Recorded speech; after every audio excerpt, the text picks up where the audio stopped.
What do you get when you cross a know-it-all newspaper columnist with an awkward, unsophisticated everyman? Yeah. Well, I'm just not sure about that right now.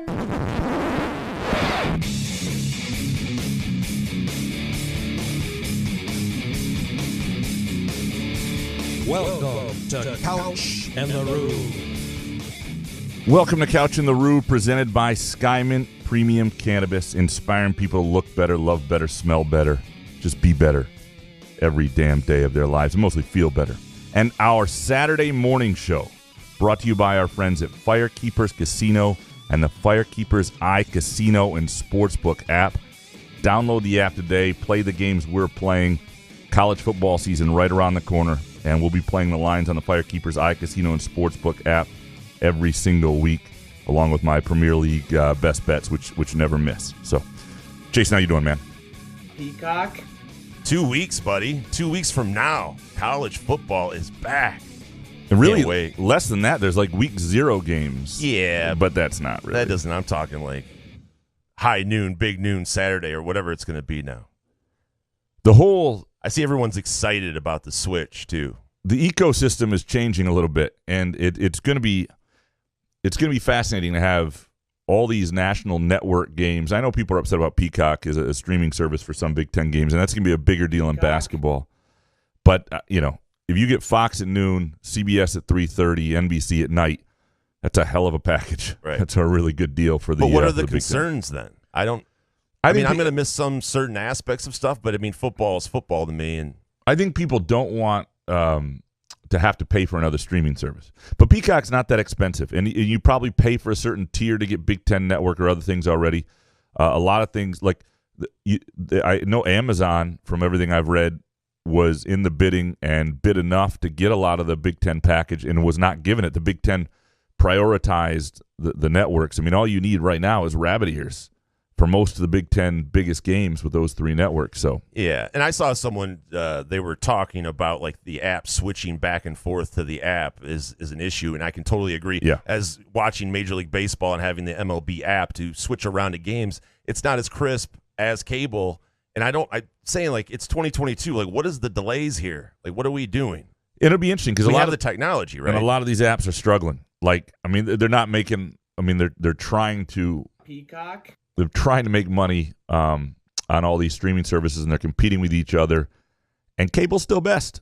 It's still best. It just will be, and it always will be. And if you're making money by cutting the cord, you're also, or if you're saving money by cutting the cord, what you're really doing is not getting something that a lot of people want, because there's no way to save money by cutting the cord if you're truly getting everything that most of us want. And if you're sports fans like us, right? Like, there's no way you can get around Correct. it. Because I've tried. I would like to, for sure. But or you're locked into like a parent's password. My favorite Generation Z thing to do is like to be like, I save money cutting the cord. Of course, I'm still on my parents' account for these 7 things, so that's why it actually works for me. Save some money. Again, that's fine, but just don't act like it's you who's saving money. I've cut the cord. I went back. I have a million streaming services, although my wife cuts half of them off when they expire, because I sign up for like a new one a week so I can watch some Mexican soccer that's smart. game. At least she has your back, though. Totally. Because that's what I always forget. I always say, hey, Siri, can you remind me to, so-and-so, get rid of this app after the free trial? But then I ignore that and I have to pay $29.99. Yeah. Kind of like the LSJ.com. Yeah, a little bit. Yeah, a little bit. That's why we have a rule in the house, other than Peacock, which I pay for.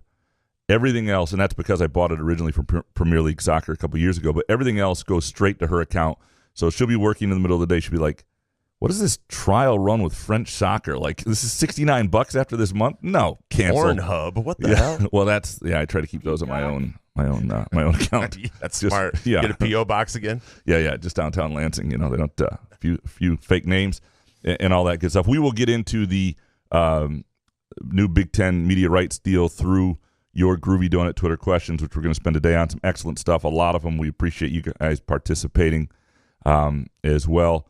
But as we do with every end-of-week show, we begin with what we're betting this weekend, presented by the Firekeepers iCasino and Sportsbook app. Jason, do you have something you really like you're betting this week? Buenos tardes. It is time for the Detroit Tigers Gambling Update with Gramanito Couch and Jason Lee. So I need your advice. I've been pretty hot on baseball this week. I've hit 2 parlays. Should I sit this weekend out, or should I keep it going on a heater? Why would you sit it out? Because I just feel like today there's no way I'm going to win today. Well, do you know have? what I mean? It's do you kind of have- like Do you have a good feel for the games? Is the question. I haven't looked at today's slate, but I have had a good read on games because all I've been doing waiting for football to arrive is Right. watching endless baseball games. So I feel like I have a good feel, so maybe I should dip in. I know the Tigers have the Angels in town. Both teams are complete ass. I don't know if I trust the Tigers anymore. I don't know if I want to gamble because they can't lose right. Well, and I'll say this: there, as much as it sucks to sit out a game you would have won if you don't bet it, it is a great feeling to have not bet a game, to actually show discipline for once in your life, and to see a game that you would have bet incorrectly and lost, and not have bet it. That's a great feeling. That's It like is. I won. I'm disciplined. I'm back. I own this world. That's But sort flip of that around, and it's kind of it's, like it's the you're like, worst. Yeah, It's doubt yourself. So I don't know. Maybe I'll because we're going to be gone all day today. So maybe tomorrow I'll jump on some baseball. But I always have that superstition, the gambler thing of just like, all right, I'm hot. This has to end, right? When's the shoe going to drop here? And usually trust that instinct. Sometimes. All right, I've got a Premier League parlay that I really like on Sunday, and I know Chelsea's going to be playing without its manager, and that can matter more in soccer. It's a road game at Leeds. Everybody likes Leeds because of all the Americans, but watching Chelsea, like, they fucked that up and blew that last week against Tottenham. They're not great in the final third, but they'll overwhelm Leeds, and because of the home road disparity in the Premier League is so severe with the betting lines, there's good value on Manchester City at Newcastle tomorrow, 11:30, and the 9 a.m. game, Chelsea minus 193 at Leeds, to package those teams that I think are just much better than the teams they're playing, and getting about even money on a parlay. So that is my parlay for the weekend: Chelsea and Man City on the money line. On the Firekeepers iCasino and Sportsbook app. Cockburn. All right. Love it, I yeah. think.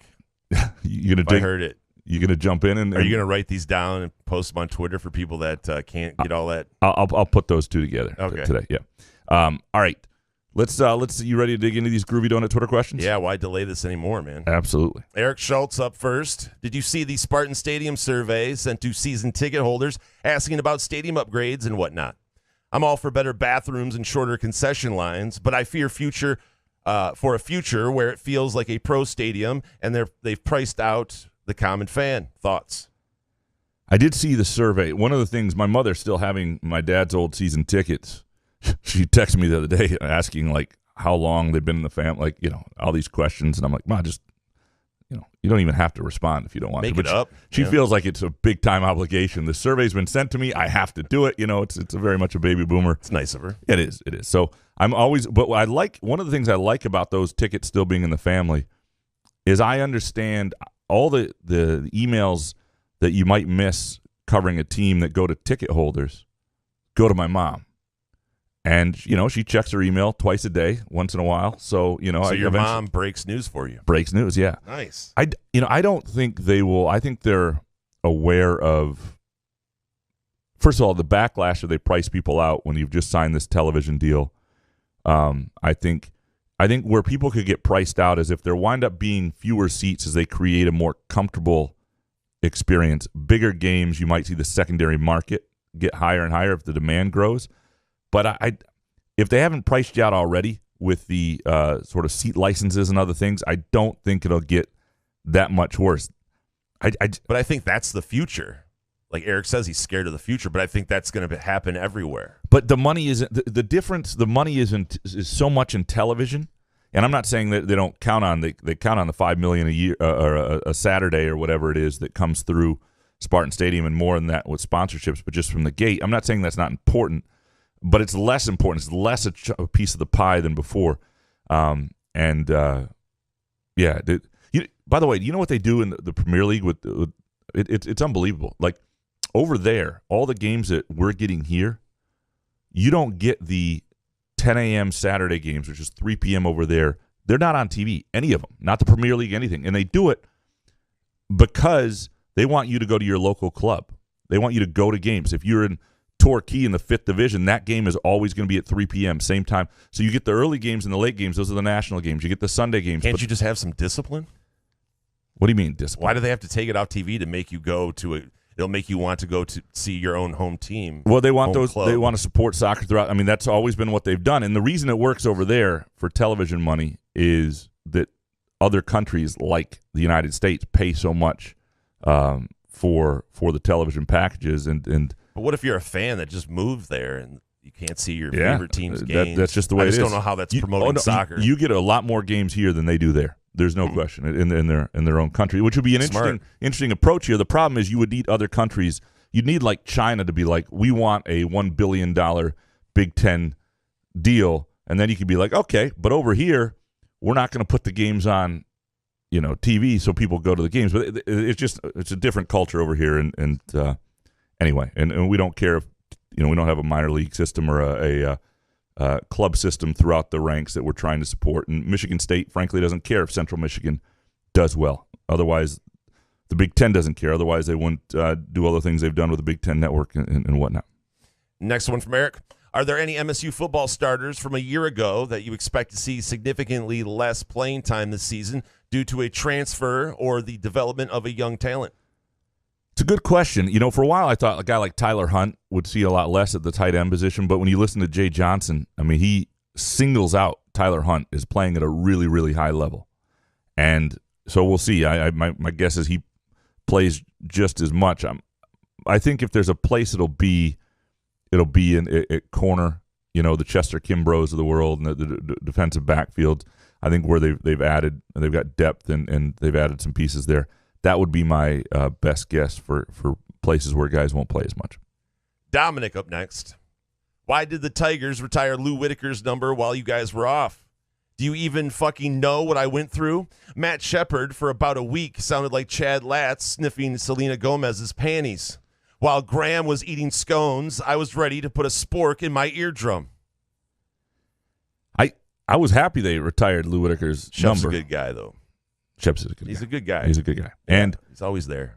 And I think Lou Whitaker should be in the Hall of Fame if Ryan Sandberg's going to be in the Hall of Fame. That's my take. I mean, I'm okay with Save those for the hot takes tomorrow night. Yeah, it's good. Am I right? Yeah, there we go. Yeah. Jesus. Yeah, Does it get any hotter than that? Apologize you went through that, Dominic. We'll try not to leave you again. Next one from Dominic. Graham says the listeners know how he feels about The Athletic. So if I subscribe to The Athletic strictly for their MSU coverage based off Graham's recommendation, and The Athletic now doesn't even have MSU coverage, does Graham know how I feel about The Athletic?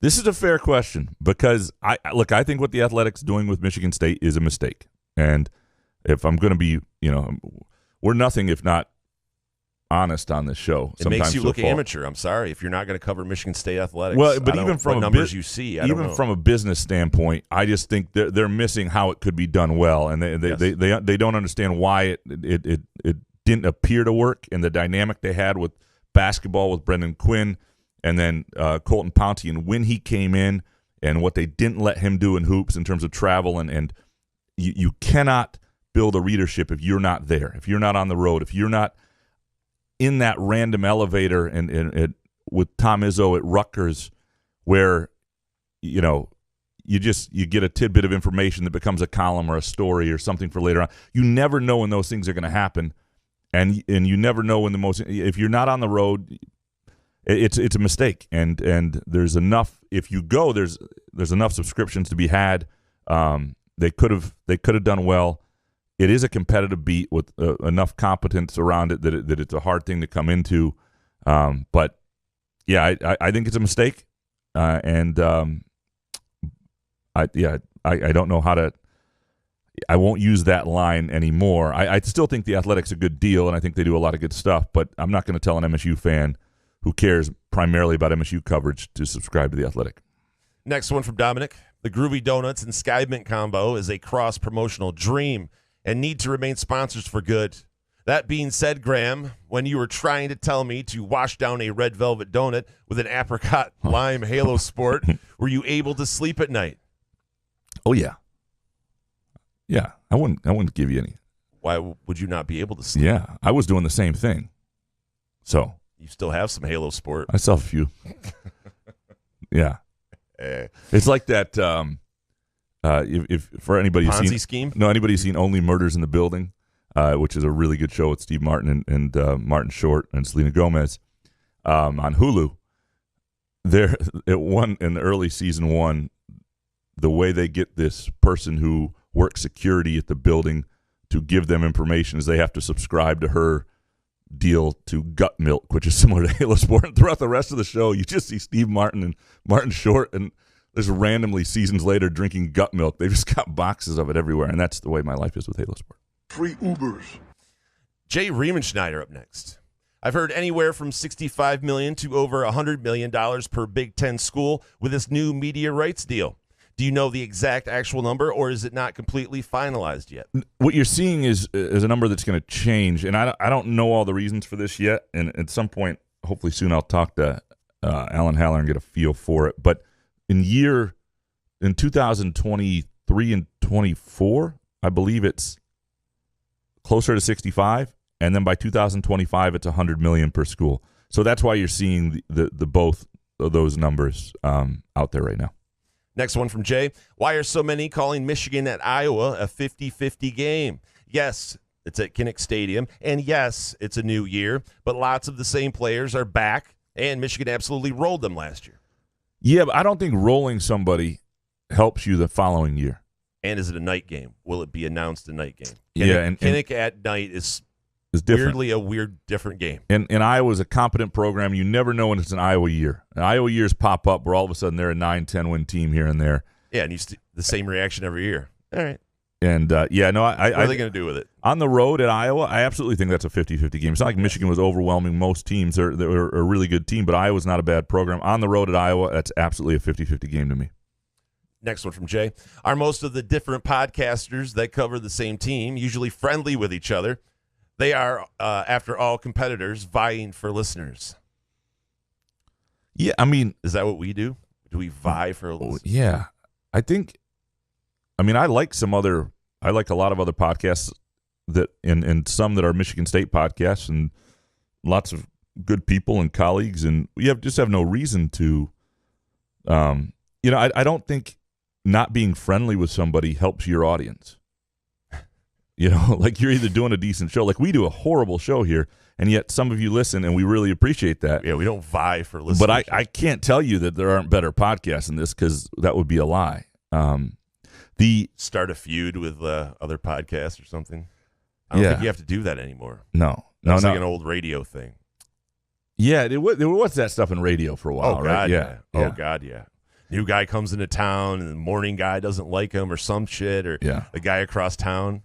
Miss those days. We even had some of that around here. Sure did.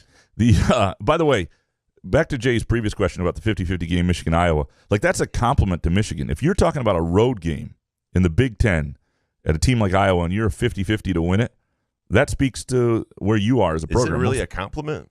I think so. Okay. Yeah. That you're 50-50 to win. Okay. Next one from Jay. What is Patreon?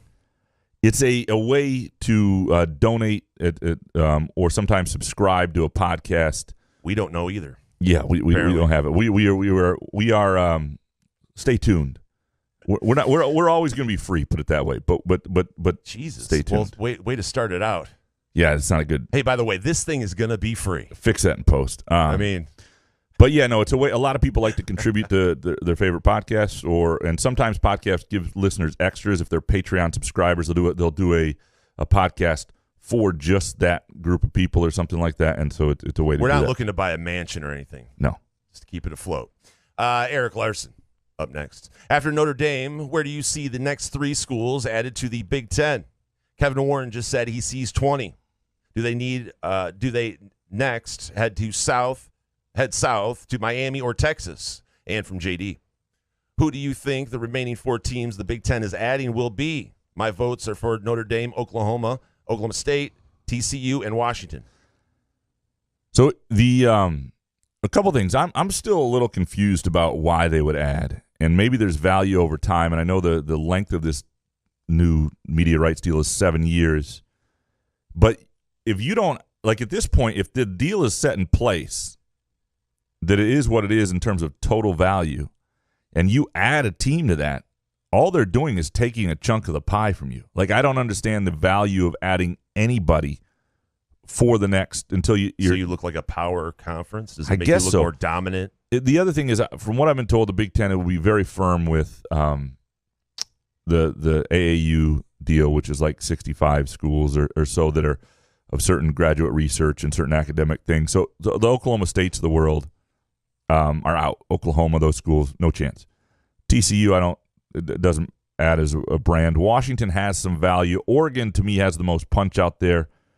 The Cal thing is interesting, not only because UCLA's in a heap of shit with their own regents right now for trying to leave, although I think they'll eventually be allowed to, and it'll be interesting to see if somehow Cal attaches itself to that, because that's the way the California system works.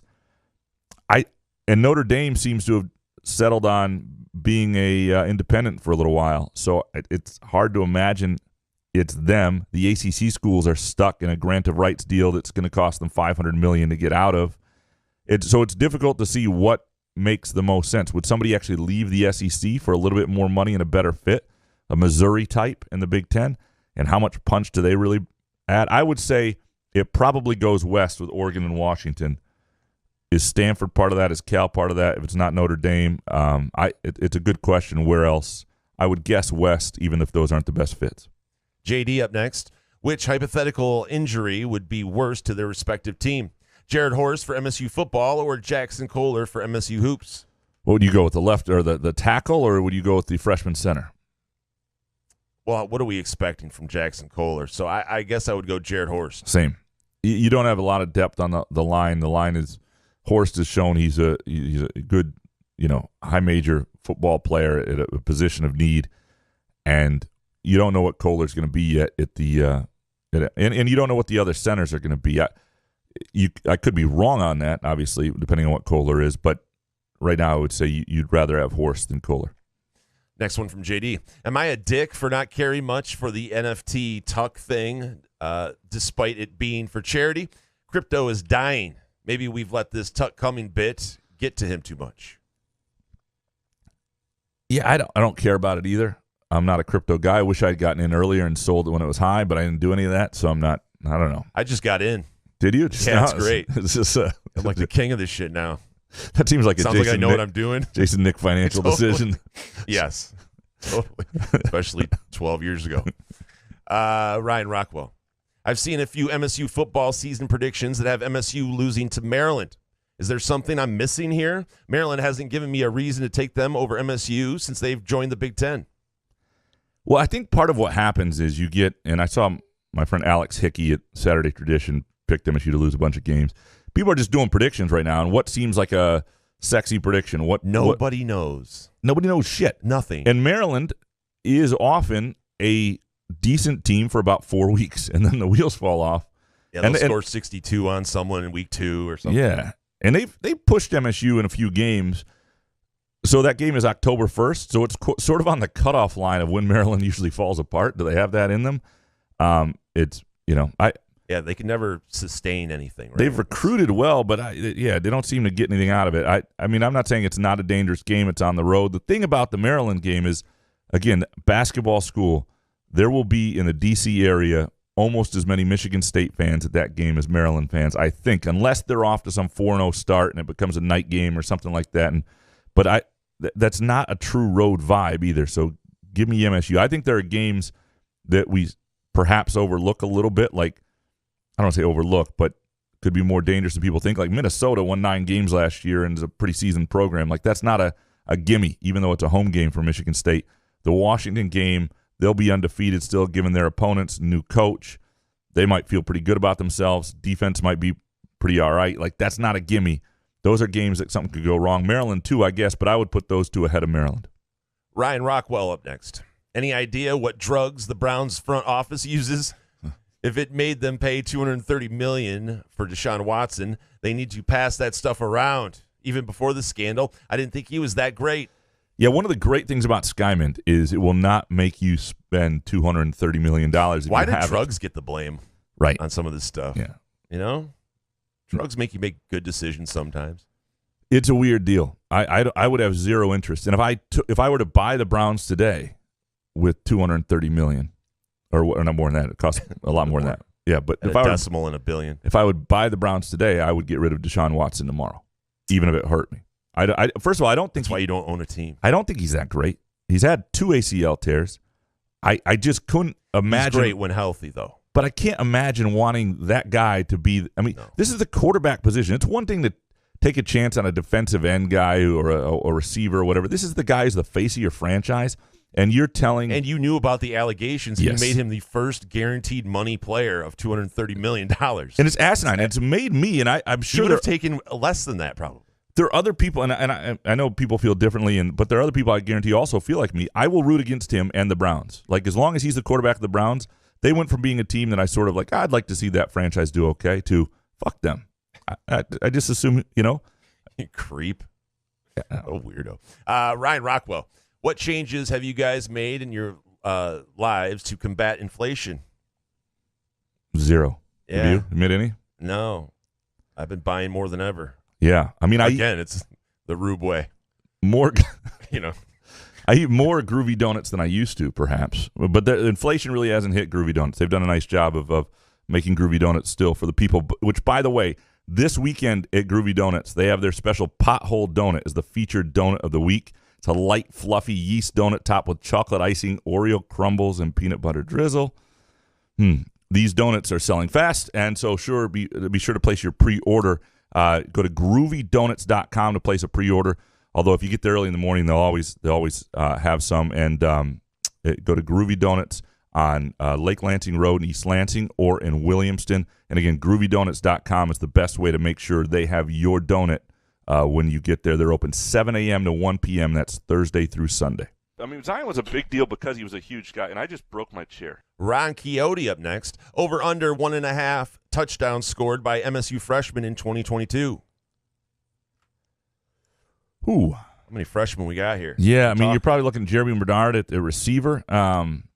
Might, be in play.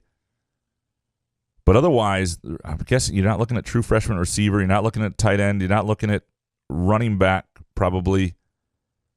Boy, that's a good number, though. I would give me the over because it seems like something will happen where a freshman will play. But what price am I getting on the over? Yeah, that's good too. That's the right number, 1.5. I don't know which way I'd go. I'd probably take the over just because the under would be a weird thing to root against all year. But give me the over. Was that a freshman who scored? Tell me. Ron Q up next with this one. Would you rather have Jack Conklin or Shalik Calhoun on this year's team, and why? Jack Conklin all day. I mean, there's an argument that Jack Conklin is the most important player in the history of MSU football to this point. I mean, there's an argument to make. Yeah, well, I mean, he was the left tackle for all of that great run for D'Antonio, the 3 great years, the Rose Bowl year and the 2 years that followed. But was he blocking 2 dudes at once? I mean, come on, of all time. I mean, I know you're joking, half joking. Yeah, the everything fell apart when he left. Put it that way. Shalik Calhoun was a bigger legend than he was a player, if that makes sense. Like, he was a good player, but he was not a dominating player. He was a Johnny on the spot on a few things, and good player. Good so player. You're saying off the field legend? No, what I mean is legend in his own mind. No, I just mean he scooped up a couple fumbles. Like, he had 4 touchdowns in the first 2 games one year. Like, gotcha. Scooped up a couple fumbles. He became a star through that. He was a great talker. But Jack Conklin, a much more meaningful player for Michigan State football. Ron Quixote with this one. What fall or football season food are you most looking forward to? What do you love when fall hits? I like chili with lots of cheese and hot sauce. Not too hot, just where it can singe your tongue a little bit. Yeah. No, T makes really good chili, so chili to me equals football. Oh, that's awesome. You know what I mean? So, yeah, and I love that when you have that taste of something that it lasts forever. It's still in the fridge. Yeah, no, I'm with you. No, for me, it's like a good groovy donut, buttermilk donut. Like, I just like a plain donut with, and then maybe some apple cider. I like donuts. And then The other thing for me is and this is a cold thing, but the melting moment sandwich, ice cream cookie sandwich, I definitely associate with the fall and the football. So I'm kind of looking forward to digging back in. Freezing hands, and you're trying to like chomp in. I'm That's good. my favorite part of those cookie sandwiches. Is like I can't wait, and I'm just like trying to gnaw it off with my sharp tooth. It is a test of discipline because if you wait 10 Yes. minutes, it'll be easier to eat. But you stare at it, and you're holding it. You can't do it. Muscle memory, Bo McJunkins up next. Now that Michigan football took a transfer with a very questionable history, can we put the fake narrative that it's hard to transfer to Michigan to rest? I think though I think he's technically a graduate transfer. So I think, or maybe I think it's he's a graduate transfer. Michigan's having problems with the undergraduate transfers with their school and getting them in, and it's the graduate's fine. They can get anybody in for a graduate program. So I think that's where the issue is. Next one from Bo. Should John Calipari be able to talk junk about another program's level of winning when he hasn't reached a Final Four in 8 years with his level of talent that he has to work with? Yeah, I mean, no, frankly. I mean, the thing that hurt Calipari, and he's tried to change this now and get older, is unless you have a unbelievable freshman class. Like they nearly did this when they had the group and they had some veterans on that team, but the group at Memphis with Derrick Rose. And then you talk about that Kentucky team with Anthony Davis and Gilchrist and very rarely can you win young. It is hard to do, even with the best recruits. And so that's bit them there. And then I think the fan base also got tired of just the one and done and guys leaving all the time. And it's hard to keep a good culture in there. And you talk about Izzo and Final Fours, and people get frustrated with some stuff there.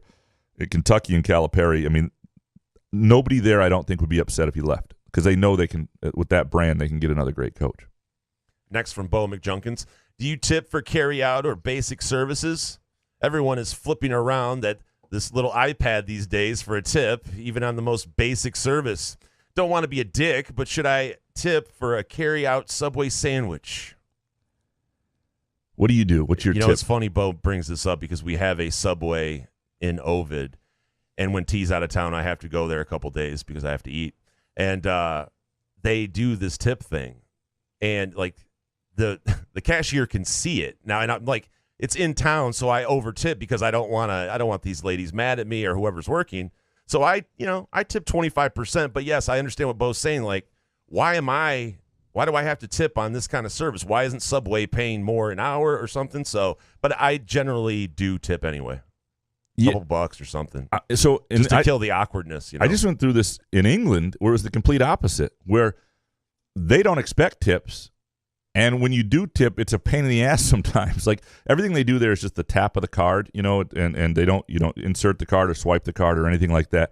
I'm going to move there then. Oh, but I did discover this. Pro tip when you go to England or go to a place where they don't tip. If you start to tip, it works like it does here when you over tip. You get incredible service. You go to a pub and you tip I tipped like £5 on the first drink. I got quick service the rest of the night. So that's not a pro tip. That's just like everyday life. That's normal. But in England, you get used to not tipping because they don't a place that doesn't serve food, like an actual pub, like where it's just drinks, they do not expect a tip because they pay their servers and they pay their bartenders a living wage over there.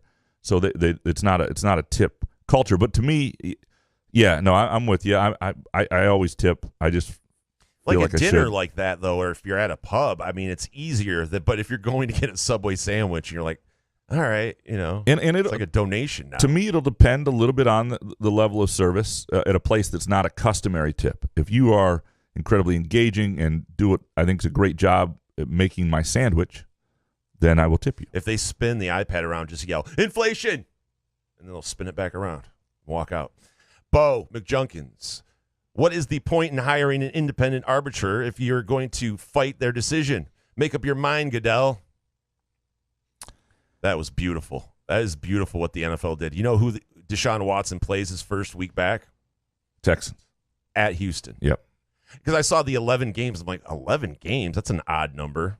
Of course, the NFL has to make it a whole show and You know. Well, I think they tried to sort of split the difference between the rest of the season and 6 games or whatever. But can it was we talk about why Calvin Ridley is fucking suspended for a year, and this guy got 11 games for shooting ropes on unsuspecting masseuses? Like, what are we doing here? I'm with you. Like, to me, the game. I'm not saying Ridley. They had to make a point with Ridley. They had to make a point. Like, we cannot we cannot have you betting on the NFL. There's a slippery $1,200 parlay. There's a slippery slope. Nobody else is going to do that because they know it's risky. He unfortunately is the crime doesn't necessarily fit the punishment, but they had to make an example. But the thing with Pete Rose, as long as you're not gambling on your own team or you're doing the outcome, I mean, you're just saying don't do it. But a Calvin Ridley $1,200 parlay, gamble if you want. I mean, who cares?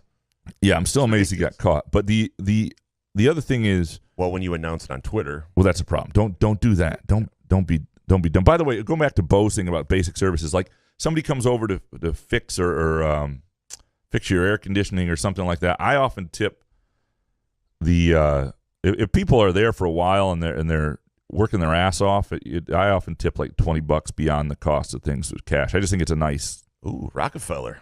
No, but you're not having you that. Fold it in half and go. This is for you. I put a stack of ones inside of 20 and hand them the. Start with tipping the people that you see the most. Pretty much. That's what I do. Andrew Gauthier, what's the best or most enjoyable experience on your vacation, and the worst or most frustrating experience of your vacation? It's a great trip. I mean, there are so many things, and I'll be asked about the soccer and stuff. But I really enjoyed going to my dad's old hometown in Torquay, and it's they call it the English Riviera. It's right on the ocean, and that was. It's fun to be there. It was enjoyed Bath, enjoyed all of it, enjoyed the shows. And the one thing I would say, if you go to if you're in a city like it's like New York, but if you're in London, go to shows that you want to see there instead of waiting for Wharton Center, stuff like that, because it's a cooler theater experience. It's much smaller. It's more intimate. You feel like you get these incredible world class performers in a smaller venue because they have to do it every night. They're not going to do a giant concert hall sort of thing like Wharton. So. Most frustrating experience. There really weren't that many bad experiences. The one thing I don't like is parts of the underground in London aren't air conditioned, and so if you're like, until you figure that out, you're trying to have a day where you don't start with sweat marks under your breasts, and like that's a problem. That's a problem, and so like if they got to air condition the underground there. Next from Andrew, what was the most enjoyable English football experience and why? You mean soccer? Yeah. They're all different for different reasons. One thing we did do is we did the hospitality suite for a couple of the games, Watford and Chelsea, and that was really cool. Peacock. But and being that close was sweet at Arsenal. But I think Watford, that night game was the weather was great. Unbelievable seats, just the excitement of knowing you're beginning a weekend, and that was fun. Next from Andrew, what's your long flight routine? Do you read, sleep, watch movies, annoy fellow passengers with incessant chatter? And from Sunshine Spartan, while on a plane, can you sleep? People would probably assume that I'm the incessant chatter guy on a plane. Would you assume that? No. I don't think so. I think if talked to, you would get into it, but you don't seem like a guy that would just start talking. I guess it depends on your mood. If you just want to parlay and you had a dragon milk or something, I could see you going, like Rodney Dangerfield with your hacky bits. I got an oatmeal story for you. Yeah. That reminds me of this great oatmeal story I have. Story worth telling, presented by Midtown Brewing Company. I started going into the spiel. Skymint is key for me on planes. I know it's not for everyone, but man, does it help. Yeah, it makes a 4-hour trip turn into like an hour and a half. So use the right dose, and it depends. Like you're going overnight, you try to sleep. You go overnight the way to England. But in a regular seat, like business class, can you sleep in that? I don't know. I mean, when I was coming back from Vegas hungover years ago, I put my forehead on the seat in front of me and just like, I don't sleep great. I don't sleep great. But on the way back, like I had a great experience with the woman sitting next to me on the way back was. Because my wife had come home before, so I could do all the soccer games. Like it was good. We had some cordial moments where, like, but there wasn't a lot of. You didn't feel obligated to chat because that's the worst. Like right away, you're like, oh shit, I got 8 hours now, and this person's going to be talking to me the whole time. And I watched like 4 movies, and it was the Wi-Fi was out, so I couldn't work, which is a little bit of a pain. But yeah, no, if I got work to do, I do work, and I just don't want to bother people. I eat everything that's offered me. Yeah, I want to be in the outside. I'd rather not ask to go to the bathroom. I'd rather other people have to ask me, that sort of stuff. Someone's sleeping, yeah. Next one from Andrew. Question for both Jason and Graham. I like these. Does distance, in fact, make the heart grow fonder? Did you guys miss doing the show with each other? No. I mean, for the reason being, like, there wasn't really much going on. Now, when football starts, yes, it is fun to, come in here on a Sunday night and shoot off some dumb hot takes and stuff. I do miss it then, but there was nothing, Graham was on vacation. It was just, a little break for us, Yeah, not in early August is not. Yes, you're totally right, though. If it was like a really cool football weekend to not have a show. I mean, there was a lot of news that happened with Izzo and Xavier Booker and Cohen and stuff. Yeah, but I mean, that's more of Graham's thing. For me, it's just like when football starts and we have a ton of shit to talk about, it makes it fun. And it does.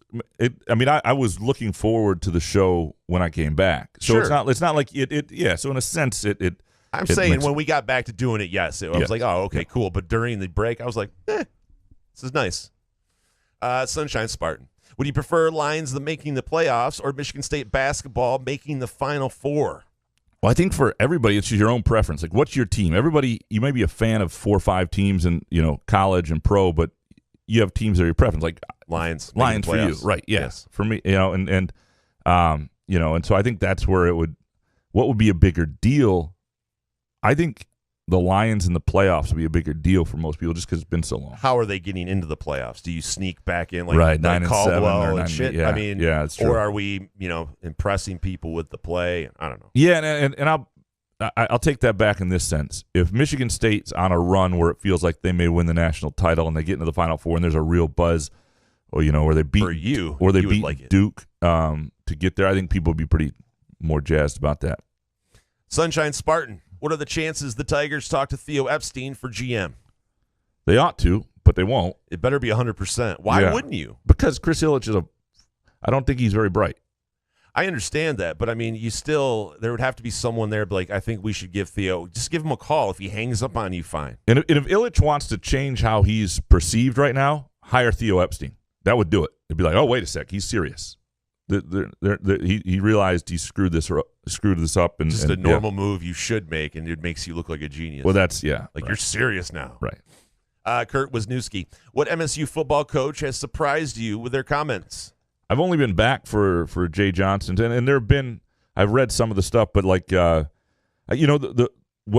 Jay Johnson said about it didn't surprise me about Noah Kim, what he said, or Peyton Thorne.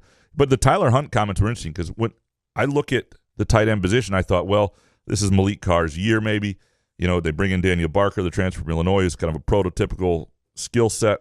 And Hunt looks like he's the top dog right now. And that's the fact that he's had this, I don't think people should care who wins it as long as you've got. And if he's better than the other guys, I think that's a sign that you've got a really good tight end room. I think that position is going to be utilized heavily. I think it's going to change the offense, and I think Jay Johnson has an opportunity to be creative with it. That's one of the more intriguing positions for me this year. Last one from Kurt. Any unique stadium food at the soccer games you attended in England? What concession food would you add to the Spartan Stadium press box? I mean, they did have fish and chips, which you don't usually see here, which is great, which is fries, but you don't see fish and chips anywhere around here? You don't see them at games usually. Oh. Is what for concessions. I thought Comerica had them. Maybe not. Maybe they do, yeah. Unique stadium food at soccer. We didn't eat a lot at the games. The thing it's No, seriously. What's that? You didn't eat at the games? Get out of here. Soccer games are tricky because you get there. I mean, we ate before the games, but they are quick. That's the soccer thing. Yeah, you don't leave your seat during the half. And then at halftime, it's just a fucking shit show. And you can't, everybody goes in at once, and you barely got enough time to piss and try and get a drink and whatever. Yeah, it's not. You eat it's not a lot. Like baseball where you have 4 different times to go do anything you want. Right. It's a quicker, different eating culture at games. Plus size softball dad. Is $400 the most you've paid to see a sporting event? Well, I think it was 500 for Chelsea, 400 plus pounds or something. But yeah, for sure. Now, what's the most you've paid to see a sporting event? Not over 400. Yeah. No, I can't remember, but it's probably around 300. Yeah, because for the most part, I just assume watch on TV. It's the fact that you're over there. It's like, well, this is the cost of doing it, and we had other good deals. So it didn't feel like that much money because the Watford tickets were free. The Arsenal tickets were like £40 face value. And so overall, it was like $550 for 3 games, which felt like in the budget. Next one from Plus Size Softball Dad. Is this the year you make money off picking against Aston Villa? Steven Gerrard still sucks. Maybe, although Aston Villa, last I checked this morning, was up early. But yeah, I don't love that team this year. I liked them more last year. So I don't have a great feel for it yet, though. Last one from the softball guy, Softball Dad. Why don't they have AC in Europe? They do some places, most Marriott properties, but it is frustrating. And that's the worst part. If you think something's gonna be a really cool pub, and whether it's you get a hot weekend like we got, and during the soccer, and you've been walking for like 2 miles, so you're a little warm already, and then you go into a pub that's just like brutal, sweating your dick off. The worst. Drinking is the worst. So you got to. It's they just don't get as much hot weather. That's why. It's just not part of their culture. But when they do get hot, they don't know how to handle it. Mojo Jojo. Graham, what was the best thing you ate in the UK? Boy, we had some incredible bangers and mash. Chinatown. The night we saw Les Mis, Chinatown's right near the West End there, and we had incredible Chinese dinner, dim sum and the like, and all that stuff. I had some great Thai food over there too. Some mince pies or whatever they are, meat pies, things. Would I be dumb if someone offered me your trip? I'd be like, nah. Like I had to do the things that you and Scott Powers did and shit, like Les Mis and soccer games. I'd be like, eh. Les Mis was me and my wife. Right, but I'm saying if I were given I'm just doing a hypothetical. Yeah. If someone was like, we'll give you this free trip, but you have to do everything Graham did. I think you'd enjoy it. There's very little that was actually, it looked beautiful. Don't get me wrong. And because the other thing I think is, like, you may not want to listen to Les Mis on your car ride home today. However, I think if you were in the theater for the energy of that show, I had my hair was standing up. It was incredible. There's enough Skyman for anything. I went to T's niece's 12-year-old dance recital, and I had the time of my fucking life on 20 mgs of Skyman. So I can go to pretty much anything now. And that's why I love Skyman. Come From Away is that one I would recommend. It's a shorter musical. It's only like a couple hours. Come From Away. It's about the Newfoundland. Sounds like a return I had at Family Video. It's about throw a number on the end of that bad boy. It's about the town in Newfoundland. It's the town in Newfoundland where all the planes landed on 9/11. It's a little town. Jesus. It's really well done. They're actually just going to be in Grand Rapids, I think, within the next few months. A tour of it because it's going off London and Broadway within the next year. But very, very, very good show, and it's quicker and great energy. So I would recommend that. Mojo Jojo up next. How excited are both of y'all to see Urban Meyer on the Fox Big Noon pregame show for the next decade? Jesus. # football is almost back. Yeah, he's okay. He's good on that show. He's really good. Yeah. He's just a douche. Yeah. And he's unlikable douche. But I can deal with that for football analysis. He's like Dan Dockage for football. You sit back and go, he's really fucking good. He's just a douche. And now we know he's more of a douche than we even realized. Yeah. Did we? Did we find anything new out though? I feel like it. Yeah. Okay. A little bit. But yeah, it's not going to stop me from if watching the show or anything. I'm not that moral high groundish or anything like that. I will not tune in today. Yeah. There are lots of athletes and coaches who are pricks that we root for and watch and whatever, gamble on all the time. Right. But it is what it is. Different political views, all that shit. Mojo Jojo. Is Premier League fandom the closest a pro sports league gets to a college football atmosphere? Yeah, and I would argue better than most college football atmospheres. There are some that are incredible. I'm not going to – and there's some Michigan State nights and games that have been incredible atmospheres. Premier League is – yeah, it's soccer is really cool, like in the stands. Just because I don't like it, I'm not going to shit on it just to shit on it. But even around here, like the Lansing or the one we went at the Lugnut Stadium, there was the crowd was passionate, banging on drums and stuff. So Yeah, It's really cool. There is definitely because they feel the way that, like, they don't have college sports over there, and the way that people feel about their college teams and their alma maters and that sort of passion and connection and the end all be all is this. They have that. It's a similar to that, and I think it's more that's you don't get that with pro sports here as much, I would say. Gideon up next. What did you think about Colton Pouncey's special cameo in episode 1 of Hard Knocks? So I said I was going to watch Hard Knocks before this episode, and I've not had an opportunity to do so yet. But the Conspiracy theory, sponsored by SkyMint from me. Okay, so you think he did it intentionally? I think Colton did it. Oh, was that a thing? People are saying that? I think he did it intentionally. I don't blame him, though. It's a pro move, and it's not so much for Hard Knocks, but it's ballsy. It gets you on the radar, especially if you got a decent guy like Dan Campbell and not Bill Belichick or somebody who's there and somebody to make a fun comment. Yeah, I don't think he did it intentionally, but it's the type of thing that does happen to Colton from time to time. So it was funny in the moment, and he's done a nice job of sort of ingratiating himself to that audience, which, by the way, is a lot of bleed over from Michigan State. I mean, most Michigan State fans who grew up around this state are Lions fans, right? So you wind up with a lot of crossover. Gideon next with this one. Was British food as bad as the stereotype? No, I thought it was outstanding. I don't know what they said. Bland my ass. I mean, I thought it was. I'm sure there are places where the food is better, but like, no, I mean, it was very, very good, and yeah, it was outstanding. I mean, but you have to admit the food as a whole, like if you take a picture of it, kind of some plates look depressing. Well, if you get pub food, yeah, like pub food is, and it is pretty standard. But I mean, they have great Indian food, great Chinese food. I mean, they have a lot of different cultural food too. And again, I enjoy food clearly, so there's that. And there were people. So I went to buy I was just going to get a water and a banana. I was coming back from Wimbledon on the train and just needed something. Really hadn't eaten all day. And I go up to this little stand that's on this outdoor subway tube station, and I just wanted to buy the banana. And this woman there talks me into this sandwich. She's like, give me 2 minutes. I'll make you the best sandwich you've ever had. It was incredible. It wasn't the best sandwich I've ever had, but it was incredible. And it was, I mean, I don't know. There's a lot of that type of stuff. It was just fun. Good hospitality. Next from Gideon, how much is the TV broadcast going to have to censor the crowd noise for Deshaun Watson's first game back in Houston? That's going to be Just interesting. mute it. I mean, pretty much, unless you make a statement before the game. What would Houston be at that point? Like 3-8 too? I don't know. Oh God, yeah. Davis Mills.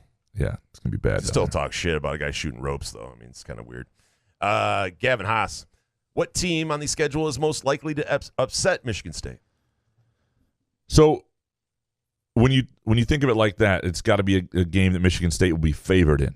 They're going to be favored against all of their first 5 opponents, I think, unless things go wrong, and they'll change week to week. But I would say, so let's just stick on those first 5. Western, Akron, Washington, Minnesota, Maryland. Who's most likely to upset MSU in that group? Washington. I agree. Going out west. Game. Yep. Going out west, team that's got confidence. It's not that dissimilar to the Miami game in the sense that I think if Michigan State is a certain type of team and the team that people hope they are this year, they'll get that done. But I think that's going to be a competitive game. Next one from Gavin. Does Peyton Thorne leave after the season? I mean, you have to have a hell of a year for that to happen. You don't see him on like NFL draft radars or anything like that. It would have to be a like Heisman Trophy attending year. Yeah, so people forget that he's got the one more year. And maybe if you feel like you've done all you can at this level, my sense is this: if the program they'll want him to come back, I think, even if they've got good young quarterbacks they like, and if the program feels like it's on a consistent crescendo, like, boy, it's a year away from even another step, it would make a ton of sense for him to come back. And he's also a guy who loves playing the position, and I think he's aware that there's no guarantees after his college career. I cannot imagine him giving up, taking that leap to probably spend his career, if he sticks in the NFL, as a backup or something like that. I imagine he's back unless he hasn't. Put it this way, if Peyton Thorne leaves after this football season. You've had a year with him in Michigan State football that you're going to be so deliriously happy. You'll be happy for him. Last one from Gavin. Graham, what was a better experience, living in Kalamazoo or the England trip? Well, Kalamazoo was like 7 years of my life, 6.5 years of my life. That's a lot. I had a lot of good times. England trip was pretty amazing, though. So I'll give it to Kalamazoo. Where would you rather live? London. Well, England. Parts of London. That's a good question. Because every time I go to New York City, I love the energy, but I'm always ready to come home. I couldn't live there. Too many people. Yeah, it's not my. Overwhelming. But England, I could live in parts of England pretty easily, comfortably. Yeah, the weather's nice. Give me England. Steve Beckman next. What was Graham's favorite smell in England? Favorite smell? A Scott Powers after beer fart. Is that your favorite? There was some. This drove me nuts. There was some BO that pissed me off. Like, I'm okay with homeless guy BO, right? Yeah. Homeless guy BO makes sense. They don't have. They're homeless. They're homeless. Yeah. If you are on a plane where each ticket was over $1,000, you have the means to be clean. There should be no BO ever on an airplane. Unless you have a disease. Unless you have a something. disease. Right. I think you need to wear a shirt or a bracelet that says, I have BO. I can't do anything about it. I felt horrible for this. We went on the London Eye, which is really cool. It's like a giant Ferris wheel, but they're air-conditioned little pods that go around. You can see the whole city. And we were nervous because the way the two lines were moving, there was a woman very close to us that we could smell in line. We were like, we don't want to be in that pod for half an hour with her. Oh, my God. And she went in the pod in front of us. And you could tell when that pod finished its trip, people like rushed to the front to get out. And I was grateful not to be a part of it. But I'm saying I want to ask BO guy or person, like, what are you doing? You don't smell it? Yeah. I know exactly when my armpits get ripe. I can feel it. My brain, I go, man, I haven't showered in 2 days. I guess I have BO. And then when it goes into day 5, you think you would go right to your nose and you smell it. And their families don't help? I mean, is it just cultural that you don't, like, I would hope, like, I don't want Elizabeth to embarrass me in public, but if I have, like, you know, an eye boogie or something, I'm like, just, you know, tell me. I don't want to go through the day with this, pants couch in aisle 3. Just like, listen, your BO stinks. This is an intervention. Yeah. Get a hold of your shit here. That is a story almost worth telling, presented by our friends at Midtown Brewing Company, where the smells are all terrific. The food is fantastic. Nobody in there ever has BO. It's a great place to have brunch on the weekend, lunch with a colleague, date nights. That's 402 South Washington Avenue. Just a wonderful menu there at Midtown Brewing Company. Next one from Steve B. What was the best soccer insult that Graham heard in England? Yeah, I think you it was limey bloke. No, I think it was probably at the Torquay United game, which if you're watching on YouTube or Facebook, I'm wearing a Torquay United hat with the 1899. I knew that. Yeah, you got to. Yeah, it's the year the club was founded. It's cool. It's a cool. Their jersey kits are amazing. It was probably at that game. There was a guy who was clearly a season ticket holder, a lifer there, and one of the players on the opposing team at Oldham Athletic got, you know, I don't want to say he was faking the injury, but it didn't. He was rolling around and I don't remember all the specifics what he said, but it was essentially like very loudly, very crudely, like this is an insult to women and children everywhere. Like you're basically you know, fucking. I don't know how to say the word. Language. But yeah, I want to use the next word, but. We're dropping MFers now? But everybody around there thought it was funny. Even the people with young children, even the, you know, see, I mean, I don't know. He was great. And it's also in the accent. Like, I'm not going to do it justice here. Try it. Just give it a try. Do it in Yoda voice then. Do the kids smoke over there, like 13-year-olds? I didn't see a lot of it. I think that's sort of out of the culture a little bit. You see some more smokers. But I would say the best insults came from that Torquay United game. But the other games, I was surprised. They weren't really, and maybe it was the section we were in. We were not in the supporters group sections. And there were some funny, like, chants about, you know, you fucking suck, you know, stuff like that. But that were just the same stuff you hear in the student section. So I don't think, I was actually underwhelmed at the bigger games by the chants. There was one about, they would do some things about people's moms and girlfriends that I couldn't really tell what the actual words they were saying because, you know, the accents were kind of thick. But so if it was a certain player they didn't like at the bigger games, you'd start to hear them say so and so is a pig or something like that. That's a tough insult. Steve, with this one. Did Graham have to go to England to get my prize for winning last year's Pick'em contest? Is that why I've been waiting since the Rams won the Super Bowl to get one? That's it. It's coming. It's on its way. What year the Rams won the Super Bowl? 90 against the Titans. Steve, how big is Jason's storage room for trading cards? It's like a bedroom that Therese has one side. She does her cricket, arts and crafts stuff, and then I have my side. I have like a shelf with 6 levels on it. Yeah.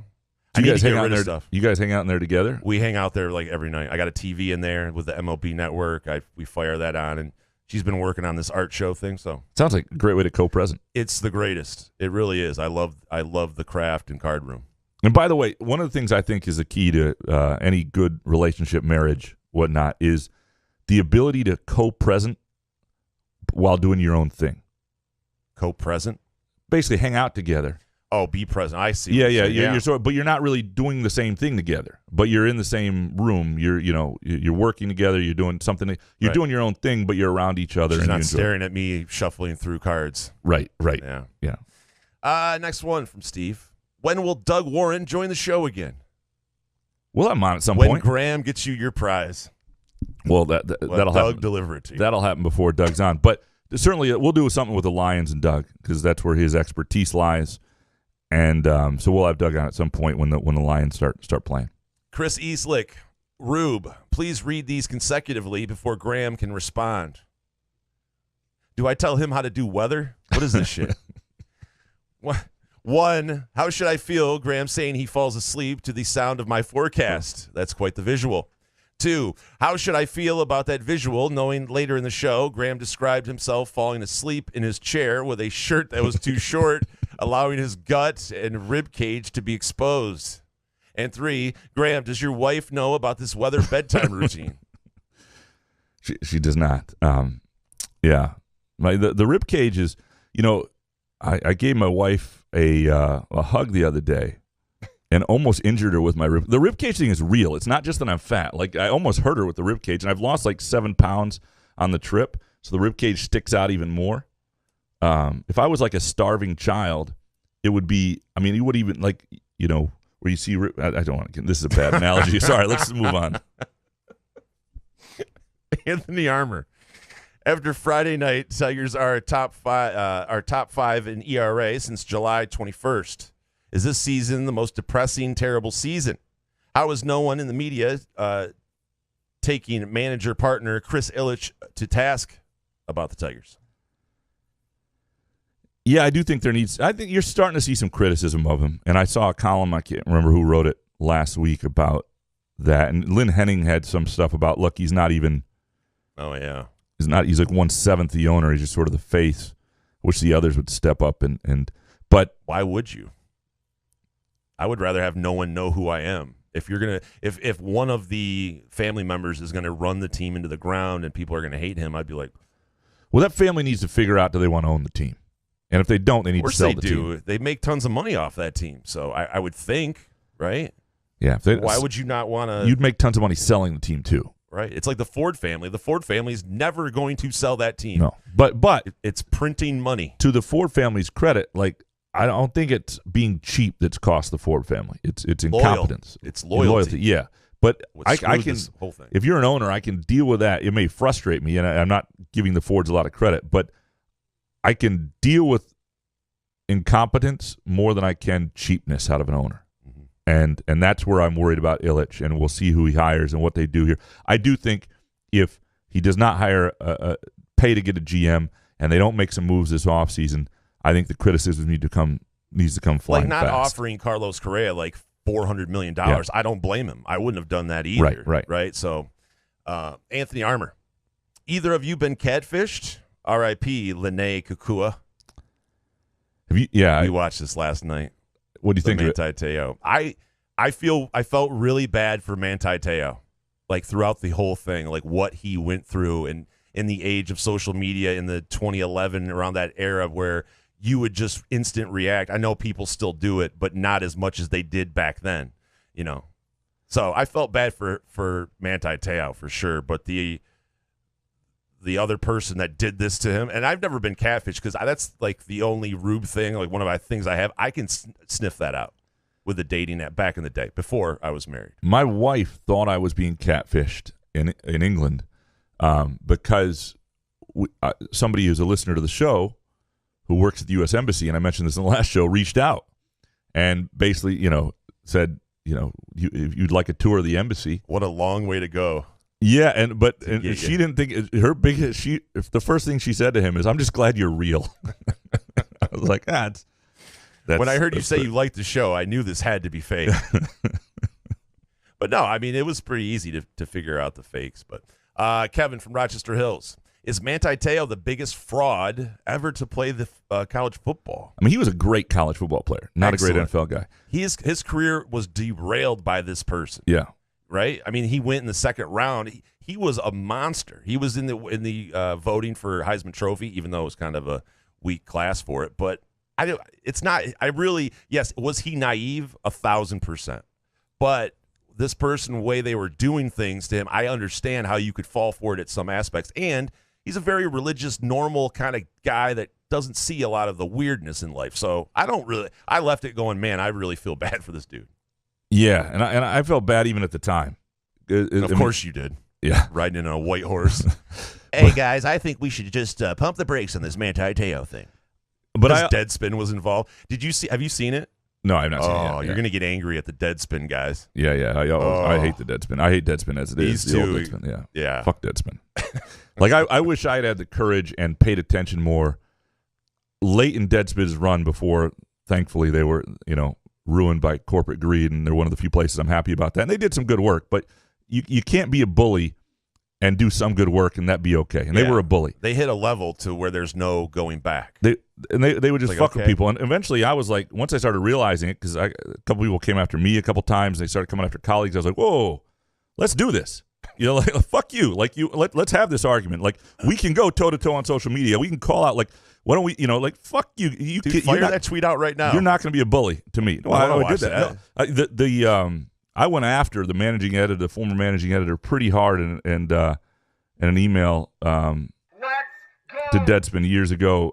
Grab Tony Dombrowski. I was not fight it I out. was not happy, and to this day, I think there were a lot of people there who were really good, but I think they got away with being this holier than thou bully, like they were some bastions of journalism or something. And fuck you. But the question about him being a fraud as a player, I mean, there are lots of great college football players who never became great NFL players too. Like, you think about Denikos Allen. Like, I think of him as one of the great college football players I've covered. And yet he just wasn't built for the NFL game, and it didn't work. Well, like with Te'o, though, you could tell in the national championship game against Bama, even though they got hammered, he just was missing tackles and stuff, and that carried over into the NFL. Yep. It's a bummer, man. Kevin from Rochester Hills. Besides O-line, where does MSU lack depth? Maybe safety.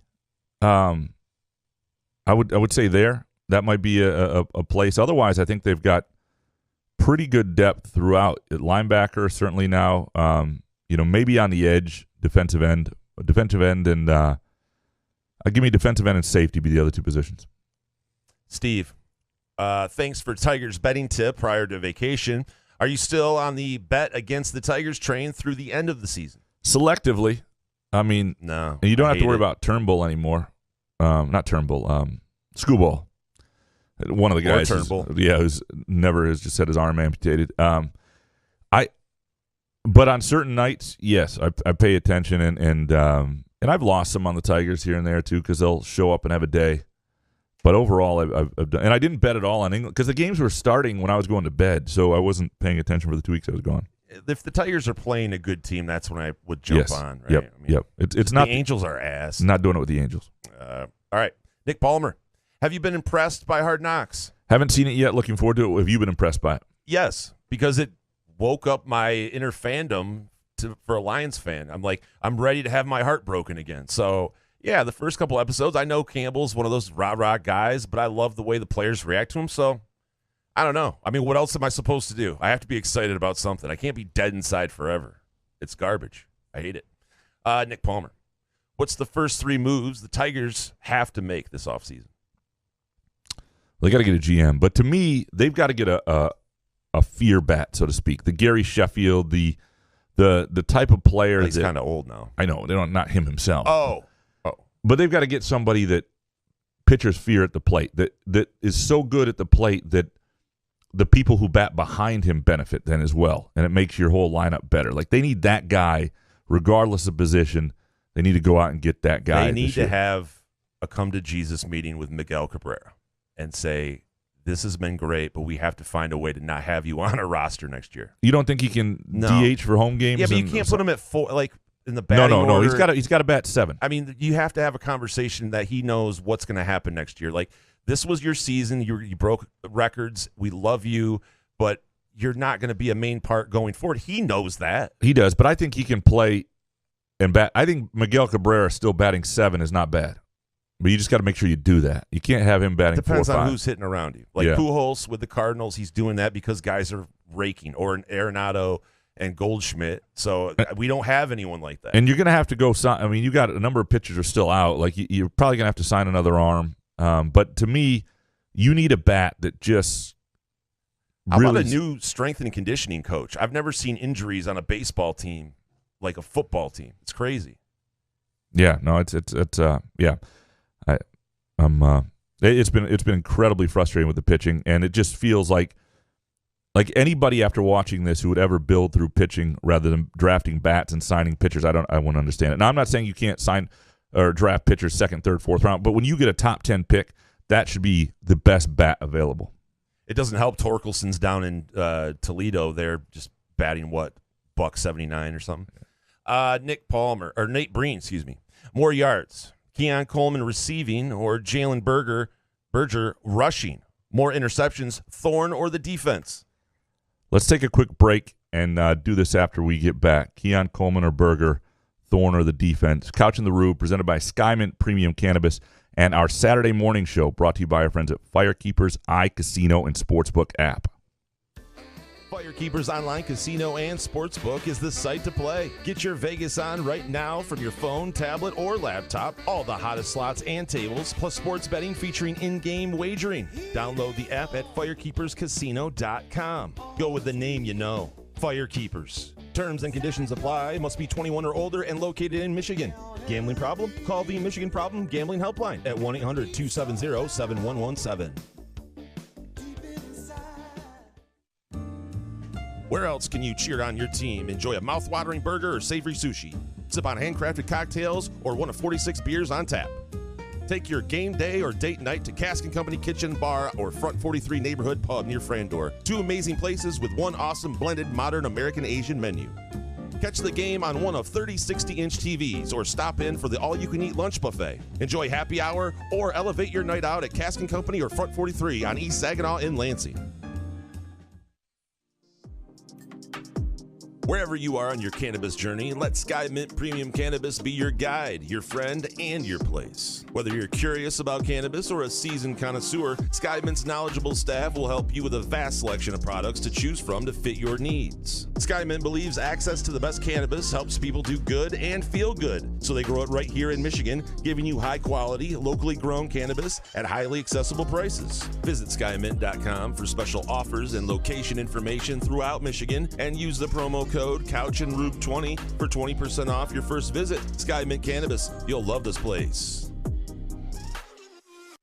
Come enjoy irresistible, award-winning, handcrafted donuts and locally roasted coffee at Groovy Donuts. Surprise your family or coworkers with special holiday designs and flavors, or put the perfect finishing touch on an event with a custom order. Birthdays, weddings, gender reveals, our friends at Groovy Donuts are your answer. Experience the Groovy Donuts difference for yourself on Lake Lansing Road in East Lansing or in Williamston. Get more information or place an order at groovydonuts.com. Trust matters, especially when it's your money. Mark and Jay at North Coast Wealth Management work hard to build a relationship of trust by providing thoughtful, objective guidance and placing your interests first. Invest with knowledgeable financial advisors who are on your side. Call today and tell them you're a friend of the show for a no-cost, no-obligation consultation. 248-626-2000 and ask for Mark or Jay. Securities and advisory services offered through LPL Financial, a registered investment advisor, member FINRA SIPC. If you're looking for a relaxed vibe, great food, and an outstanding beer selection, Midtown Brewing Company in downtown Lansing is your place. Enjoy their famed chicken and waffle fries, fish and chips, or any of their delicious burgers or salads. Midtown Brewing Company also offers 40-plus beers on tap, including ciders and seasonal offerings and daily happy hour specials. The spacious and cozy vibe makes Midtown Brewing Company a perfect place for a beer with a friend, a work lunch, or to watch the games on its big screen TVs. If you'd rather eat at home, Midtown Brewing Company offers a terrific carry-out menu and free delivery on orders of $20 or more. Visit MidtownBrewingCompany.net or stop by 402 South Washington in downtown Lansing for the Midtown Brewing Company experience.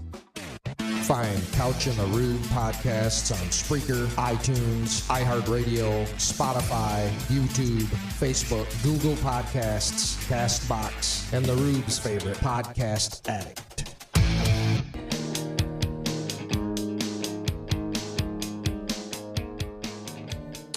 Couch in the Rube, presented by Skyman Premium Cannabis, which, by the way, has incredible deals going on this weekend and throughout the rest of the month. They've got 2 smoking discounts right now, including North 8s, only $20 each. Also, through the August 22nd, which is Monday, you can stock up on a number of Skymint brand products. Buy 2, get 1 free on 8s, flour, all sorts of cool stuff there. And go to skymint.com for location information. Chances are you live within half an hour of a Skymint. And if it's your first time going there, you can always use the Couch and the Rube promo code for 20% off, Couch and Rube 20 at Skymint, any location throughout Michigan. All right, back to your Groovy Donuts Twitter questions. More yards, Keon Coleman receiving, Berger rushing. More interceptions, Thorne or the defense? So I think you'll see, if healthy, obviously all this is predicated on that. Jalen Berger, I think, is going to wind up being, right now, it looks like he's even if they're having 2 backs, their main guy. Coleman is going to be the 3rd or 4th receiver all year, I think, again, if everybody's healthy around him. And I think he'll have some dazzling moments. I think he'll have some big games. I think he'll have, I think Berger's going to have more yards than Coleman will. So it's Berger, not Berger. Berger. Okay, I believe it's Berger, yeah. And Thorne or the defense. So both had 10 interceptions last year. And I would say if Michigan State needs it to be the defense, they want Thorne to be in the single-digit range, and they need defense to get, double digits again. It was an opportunistic defense. I don't think 10's a horrible number for a defense. Ideally, you'd have a couple more than that. But I think Thorne will be the thing that'll be interesting is I think Thorne will be a better quarterback, but he doesn't have Kenneth Walker. There will be more on him. I mean, there will be he'll throw some picks, but I think Thorne keeps it to 8.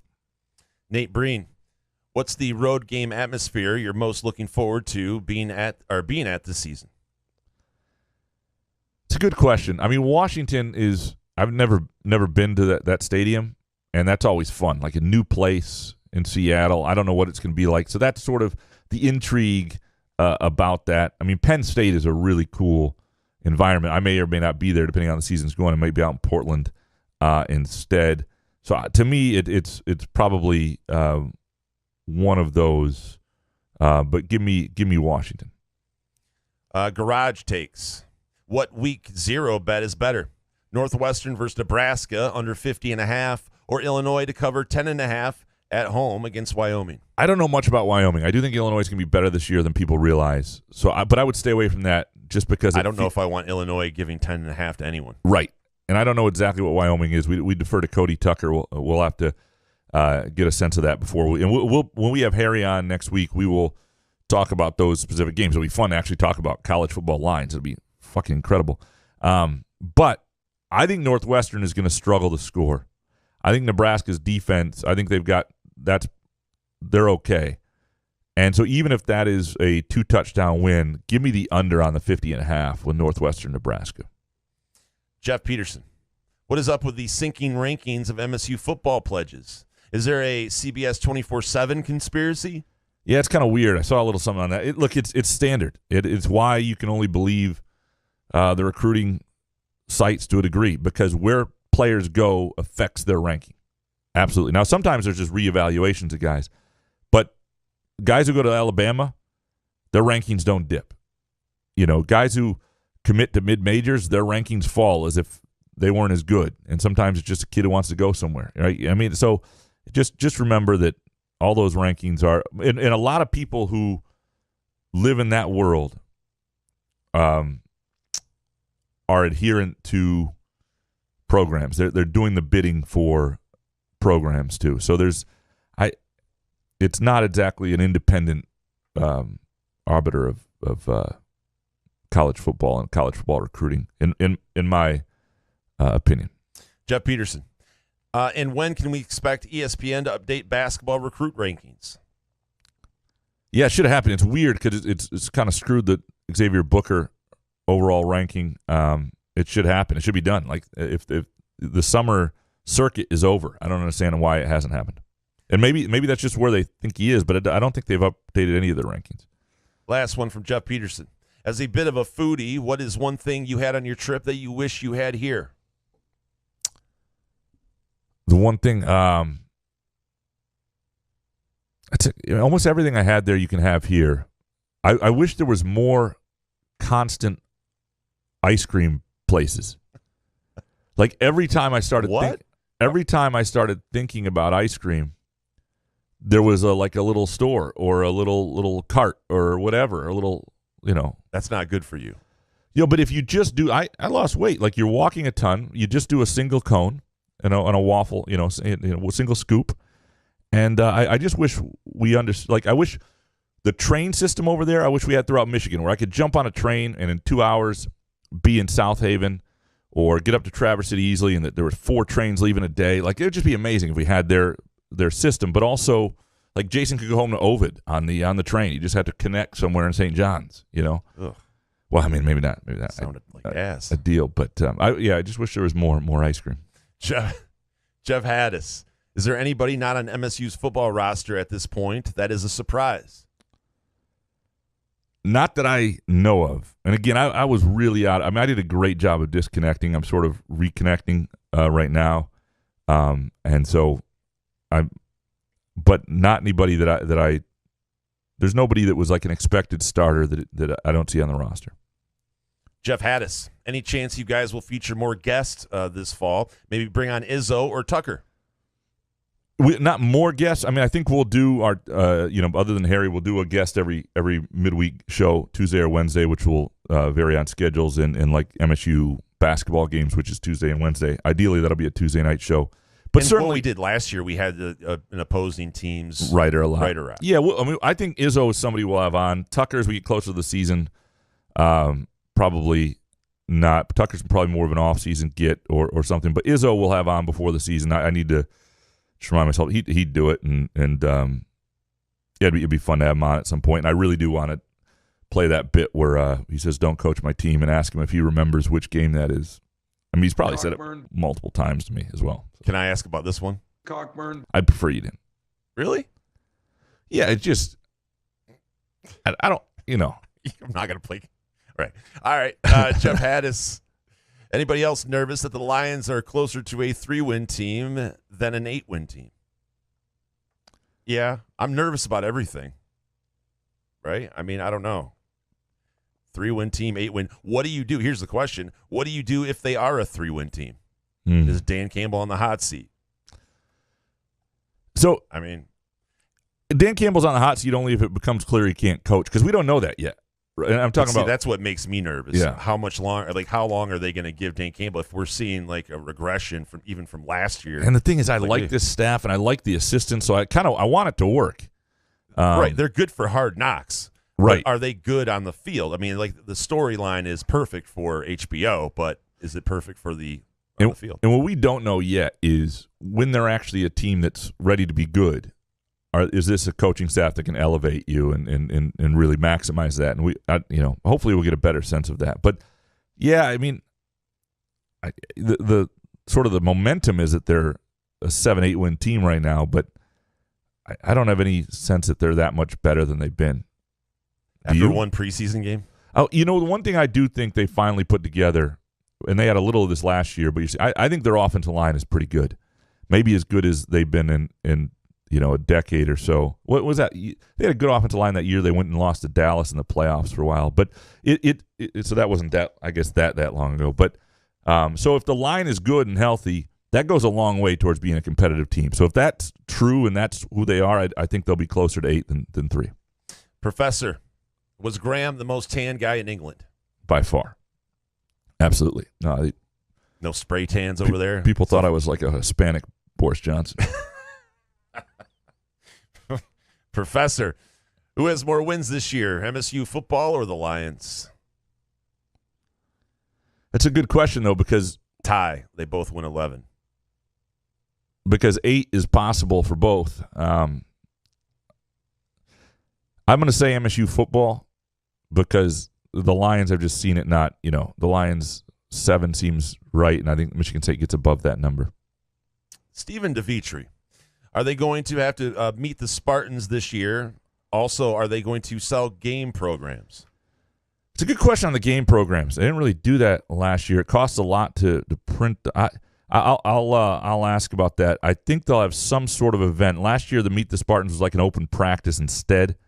My guess is they'll have that sort of event, but it does seem to be getting late for it. So that's a good question.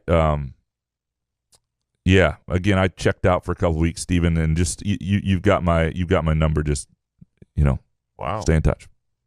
Couch on Fire. What's the top thing you'll look for in the Western game? Up front, can they push Western around? Because if you can't push Western Michigan around, and they're a good mid-major program, but like that's a problem.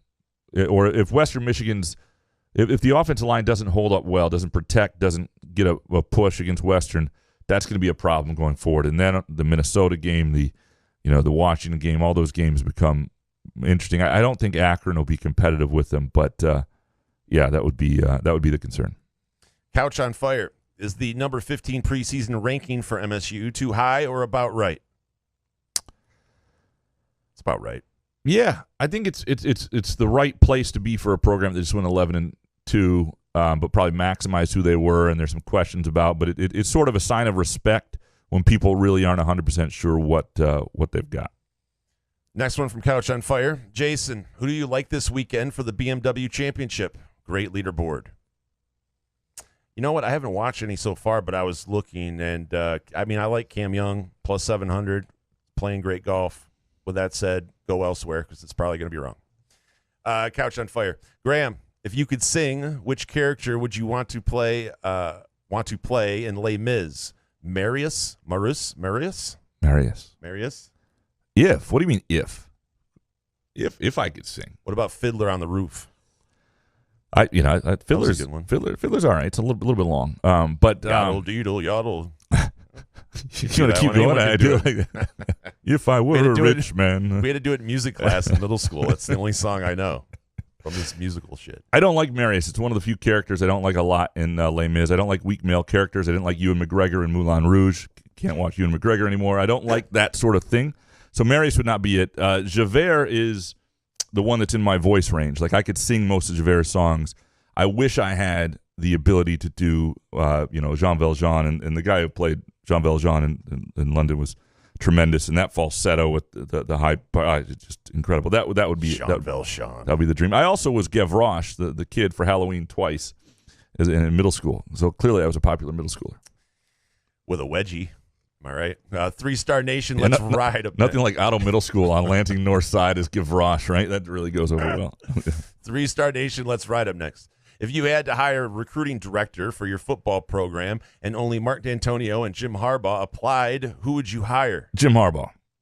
Because, Michigan's had good recruiting classes with Jim Harbaugh.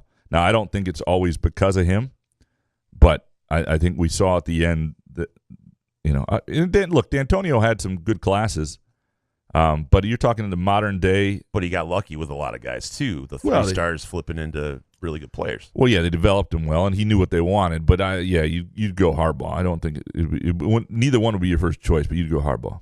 Ken Chu up next. Should people who tweet "Got Chu" have to get my approval first? Absolutely, Chu. Why not? Ken Chu. Why does it bother me when I watch the Spartans give up a touchdown or commit a turnover in a replay of a game that I know they won? Probably because you've been scarred by lots of games they haven't won, and you see this, especially the stupid plays. Muscle memory. It's like when you have money on the game, you remember all of that stuff and how you felt at that time. I remember my dad and I used to go to games when I was a teenager, and he was not somebody who ever booed people. But the only times he ever got upset, not if they won or lost, he got upset when they lost in a stupid way. Like that pissed him off, and I could just see it. And so I think Michigan State fans have, especially if you're at least of a certain age, have grown up in that. Paulie Show. Every season, me and 17 of my closest internet friends come up with a slogan for the season, like "Keep chopping," but more in line with our taste. This year, we can't agree on one, so you and Jason need to settle the debate. Should we go with big ass TDs or points for joints?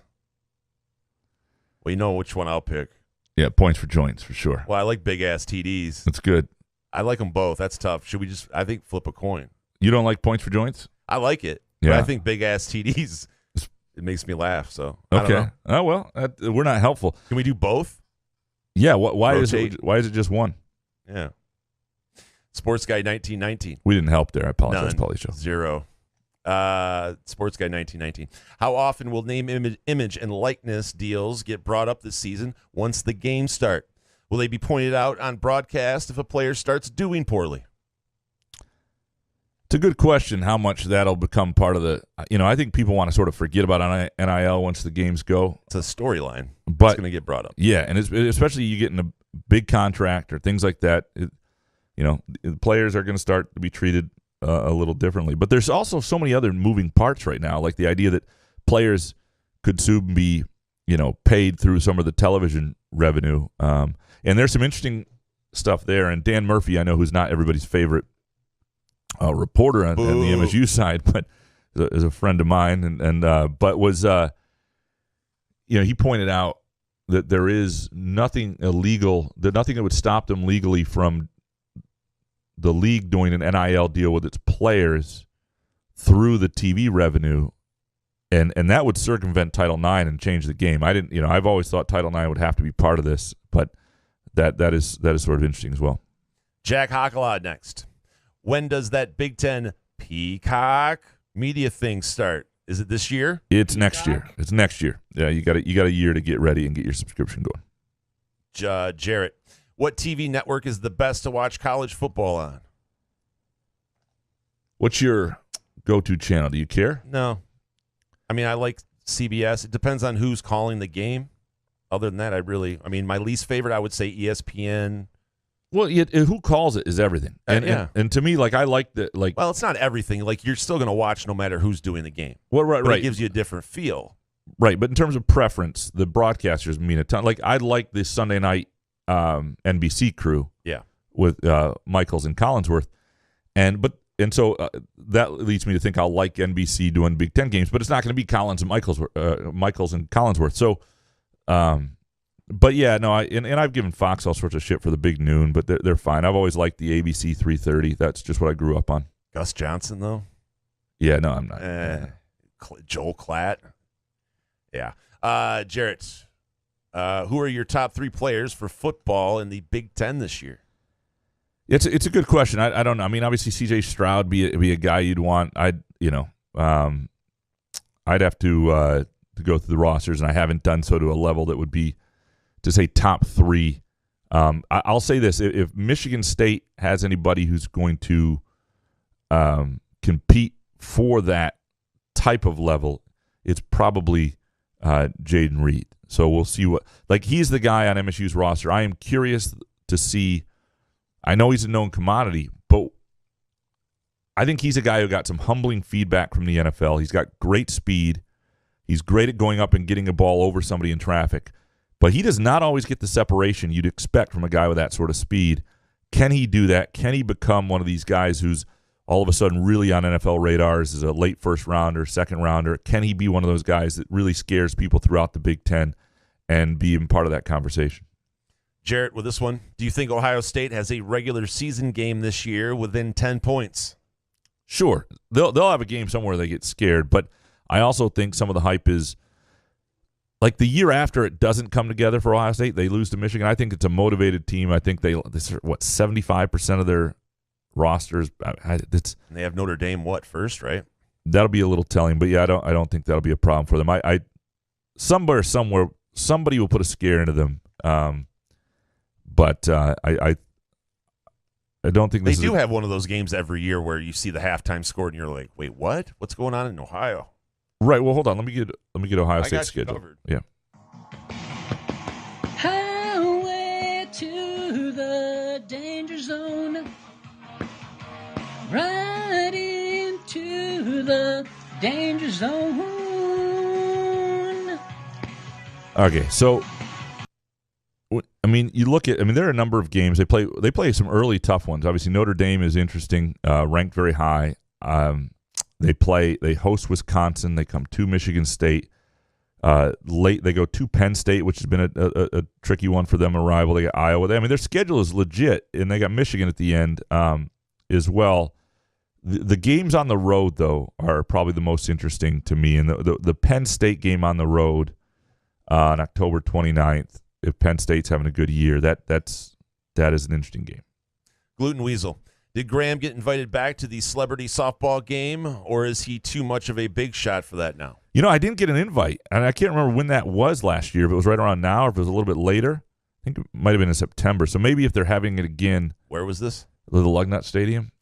Oh. I did. Yeah, I didn't. I've not seen an invite. Maybe I didn't make the cut this year, which would not surprise me. How is that possible? I didn't make the cut. Fart Soup. On Spartan Speak, what did Solari mean when he said, "Boy, I sincerely hope Couch revokes his U.S. citizenship and stays in London forever"? Ryan Black, you're a sweet, sweet man. Yeah, I didn't listen to it, so I don't know 100%. I didn't know he said that. This is interesting information. I'll have to go back and listen. I don't think he said that because the sweet, sweet man, that's what you say about like Harry and stuff. I thought it was a bit. I do need to listen to it. I want to listen to how Ryan did. So I want to go back, not to judge Ryan or anything. I just want to listen to, It sounded a little judgy. Well, no, but sometimes how Ryan did. Sometimes you don't know how good somebody is. And he's got the accent. Yeah, well, Nate Atkins, his predecessor, was surprisingly good at podcasts. I don't mean that comes off badly, but what I mean is he was exceptional. I thought he was going to suck. He was exactly what you just said. Better than I anticipated. He was better than me. He was better than Chris. It was oh, this really adds to the show, and I thought he would be good, but I didn't think he'd be that good. So I'd like to go back. But I don't know what I mean, obviously he hopes that I stay overseas. Fart Soup. Can I request the following interviews? Jeff Smoker, Hondo, Terry Hanks' daughter, the Shaheen Chevrolet guy, and Jason's prison roommate. Jason's prison roommate. I wasn't in prison. I was in county jail for 72 days, and I couldn't tell you what that guy's name was. But you had an actual roommate. Yeah. What was he in for? You really couldn't pin it down, but it sounded like he stole a lot of stuff for drugs. Okay. But you kind of just you don't go around asking. It kind of gets brought up in conversation. Did you have deep talks at night between the two of you? No, not at all. But you had to with Ingham County. You only got one flush per hour, so you and your cellmate had to figure out when you were going to use that and communicate about said flush. So things got a little testy on that, but other than that. So how did it get testy? You had to pee at one point and he had already peed? Well, yeah, and then it's left in there, and then it's if someone's got to take a number two, it's a big event. And I'm telling you, I'm glad I went to jail because it changed my mentality in my life forever. So I definitely learned a lot. Never wanted to go back. So wait a sec. Between the two of you, were there more than two? They would give you, 2 flushes per hour. I'm sorry, because people were flooding their cells or something, so they knocked them down to 2 flushes an hour. But when I was down cleaning cop cars and stuff, you had unlimited flushes. You could courtesy flush. You could flush if you sneezed. So that was like the glory, like when you got down to that area. Like when I was upstairs, as they call it, like that's when it was like. I feel like 2 flushes an hour ought to suffice though for two people. Dudes. I mean, yes, it should, but it can. I don't know. When you forget, the problem was I was forgetting because I wasn't. The gentleman I was bunked with, or whatever you want to call it, was in there for 2 full years. So yeah. So it's kind of like, okay. Whatever you say, go ahead if you want to flush. But I would forget. Because I wasn't, going in and out of there. Would you flush twice to make sure it went down? Or no. Jesus, yeah, no. But yeah. I would, when you pee, it's just a natural reaction that you go for the flush. And maybe you I've didn't done need that, to. Yeah. right? And Yeah. then when you hit it, you go, shit. What time is it? And so when you say it got testy, like take me through that. No, he just. Listen, there's a lot of machismo and a lot of guys want to alpha male you and shit, and you got to decide when you're going to stand up stuff. And he tried calling me out in the whole room, and so we had a conversation, and that was pretty much it. And I was, by the way, because I had my hair cut in there, I looked like a maniac because I was 260 pounds, and I had a shaved head because they don't have many hairstyles in there, so they just shaved my head, so I looked like a crazy MFer. But in reality, I was just like, I don't know what to do. But you have to take a stand, unfortunately, at some point. If you're doing like 60 or more days, like you're going to have to make a stand and get in someo's face every once in a while. So you got in this guy's face about the flush? No, it was very – I didn't want to do that because that would have just escalated a lot of shit. So you just go into the room and then you have a conversation and then it just gets worked out there. Okay. There was no intimidation or anything. I just was like, listen, man, I forgot about – I can't believe I'm still talking about this. I just told him, it was just an easy conversation because the thing is like a lot of those guys are ready to get out. So if you screw up or you get into a fight, it sets you all the way back and all this shit. So I was like, I would never get into a fight there. But sometimes you got to speak up and say something. That is a story worth telling, presented by our friends at Midtown Brewing Company. That's 402 South Washington Avenue. You can go to midtownbrewing.net to check out their menu and drink selection, which is absolutely outstanding. Great brunch menu. Great place for Sunday brunch. Good place to watch a game, too. Got a big screen there. It's just a cool, chill environment. I'm a huge fan of Midtown Brewing Company, and I think you know that. And I think it's a place that just doesn't. If you need a date night, bring your significant other downtown. It's got character to it. It doesn't feel like some cookie cutter place. Guaranteed to get laid. There it is. It's the Midtown Brewing Company guarantee. The Sheen Chevrolet guy, like Ralph Sheen, I think he announces who he is on that. Fart Soup, tell me about Terry Hanks' daughter. Why should Graham do a story? I'm interested. Fart Soup. For Jason, Dairy Days, Mint Festival, or Ox Roast? Oof. Mint Festival, I heard, was complete ass. Dairy Days are very interesting. It's good for people watching. Take a little Sky Mint, go walk around down in downtown Ovid. It's really fun. Ox Roast hasn't been good since like 2008, so I don't really go to any of this shit. What is Ox Roast? Like the DeWitt Ox Roast, it's like the standard town thing. Okay. You cook a bunch of meat. People get hammered. Beer tent. Mr. Neurotic Pants. Jason, how many of Graham's promised columns actually get written by percentage? Well, I think you're trying, right? I mean, if we're going off Fart Soup's requests, I know it would be very, very low. I mean, I would enjoy a Hondo one for sure. I think you're trying on this Jeff Smoker one, so yeah, I would say, I would say 75%. It's up to Smoker if he wants to talk, right? I mean, I'm sure you've reached out and all that stuff. And the other thing that happens with some of these is I do have ideas going into the off season, but once the season starts, like you're not coming back with a column on a Monday after a game. I think Jeff Smoker's story would get people. Whatever. No, that one sticks. I'm talking about you have some of these ideas going into Moneyball and other things like that sort of die on the vine. Some lug nuts, where are they now? Things like that. But yeah, no, in terms of, I would say most of them eventually get done. There's some things that I haven't gotten to that, like we have these, like they call them beat memos at work. It's sort of like a column budget, and I can go back to ones from like 2015. And there are things I still want to do that I haven't done 7 years later, but they're still on the list. Neurotic Pants. Does a 4 or 5 star recruit start play sooner in college football or basketball, and why? Well, it's usually basketball, just because it's a sport that's not entirely based on physicality. There are fewer scholarships, fewer guys on the. I mean, it's just basketball by far. I mean, you do get some guys who are outstanding receivers right away, or there's a need, or they're that good.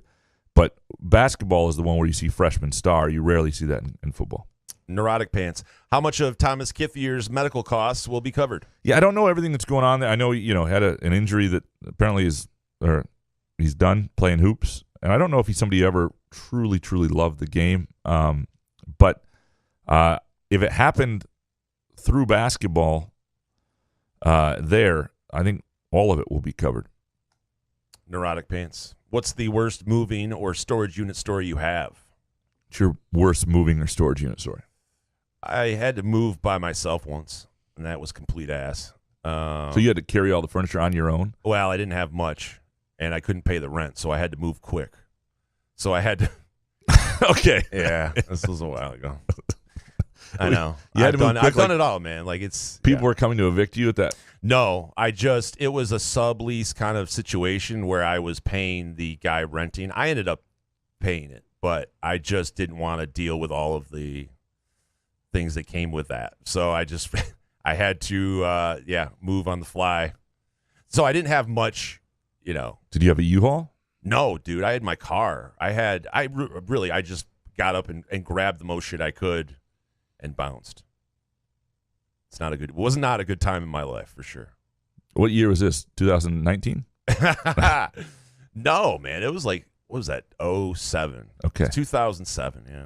Another story we're telling, presented by Midtown. It wasn't that great. But yeah, other than that, storage units. I mean, I did have a storage unit situation with a former MSU basketball player whose storage unit was sold. And the guy who had it asked if I could connect with the guy, and I did. And the player got his stuff back, and I didn't get a thank you. But you want to name the player? I don't know. Is that embarrassing to get a storage unit bought? Because it means you didn't pay. Oh, I see. And it had a lot of the former players, things that you would want. Nah, leave it out. Leave the name out. I've had a few. I mean, I've helped a lot of people move. I helped my wife move a ton when she was going back and forth between Chicago, and had to, and I'm pretty, driving trucks back and into things fine. The worst thing I had to do was I had to help my wife's friend move, and they were driving together to I don't know, DC or something. So it was like a 4:30 a.m. move, and I just remember there was cat puke on the couch, and it was one of those couches I had to try to get down these stairs, but it's the way you're holding it, it's up against your face, and it's just just sticking to your face, and you can smell the cat puke, and it was one of the worst 20 minutes of my life, period. So if that's the bad story, then there you go. Cat puke is not as bad as if a cat peed, though, right? I don't know. Right. I actually had a couch for a long time that smelled like cat piss, and then finally realized what it was. But when I was real young and you don't really have furniture, and I saw it sitting on the side of the road, this couch, a buddy came around, we picked it up, we put it on top of his convertible, loaded it up to my apartment, 22 years old. I'm like, this is great. I actually have furniture instead of just a computer chair and a beanbag. I miss those days. Yeah. Where that sounds like a great idea. Now you're like, oh, I wonder if there's bed bugs. Yeah. You know what I mean? I would getting never. old is just garbage. Yeah. Senior Riverboat Tubin up next. Are you guys excited for Chris Nolan's Oppenheimer? For some reason, I could see Couch as a member of the Academy. No votes unless you play on foreign screens. If not, Oppenheimer, any other movies you guys are fired up about? Is it Oppenheimer? I think it's Oppenheimer, right? Oppenheimer. I've not even familiar with what's going on there. I've not seen the previous for it. There's one Tom Hanks movie coming out. Hold on, let me see what this movie is. This is what I see. Everybody stops and they're staring at me. I got passion in my pants and I ain't afraid to show it. Show it, show it, show it. I'm sexy and I know it. Oh, it's the Elvis movie that he's in. I want to see the Elvis movie. Yeah. Garbage. Have you seen it? No, I just don't like Elvis, and I've heard it's not good. Oh, okay. Dark Mantonio. Everybody, and I mean everybody, has Ohio State as the overwhelming favorite in the Big Ten. Wasn't that the same thought last year and every year for that matter? So why can't what happened last year happen again? And I'm not just talking about Michigan doing it. Sure. I mean, but I do think they've got a lot. There are years where they've got more guys back than other years, and there's years where I think they are supremely motivated to make a point. And after losing to Michigan last year, I think they are supremely motivated. So that's the difference. When you're the team that's just doing it every year, and all of a sudden you're the team that didn't do it the last year, I think a supremely motivated Ohio State team with a load of talent is a problem. And so, yeah, I mean, and maybe we'll be proven wrong because what do people really know? But people seem to sense that this group's gonna be tricky. Dark Mantonio. Kenneth Walker probably won MSU about 3 games last year. There are still questions to be answered with the offensive line, the secondary, and running game. I respect but hate the Spartans and want to see them lose every game.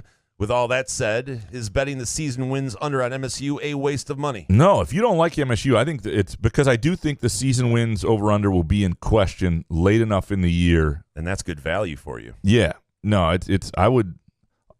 State loses, you win money under 7.5, and you can root that all year. Because if you look at MSU's schedule, hold on, let me give me some offers. I'm sexy and I know it. Come on, get up, get into it, guys. Come on, check it out. Okay. It's my favorite part. Wiggle, wiggle, wiggle, wiggle, wiggle, yeah. Wiggle, wiggle, wiggle, wiggle, wiggle, yeah. Wiggle, wiggle, wiggle, wiggle, wiggle, yeah. Wiggle, wiggle, wiggle, wiggle, wiggle, yeah. Oh, shit. I did miss this show. Actually, I changed my answer. So, there's a chance that going into November, they're going to have to put together some wins. They got at Illinois, they got Rutgers at home, Indiana at home.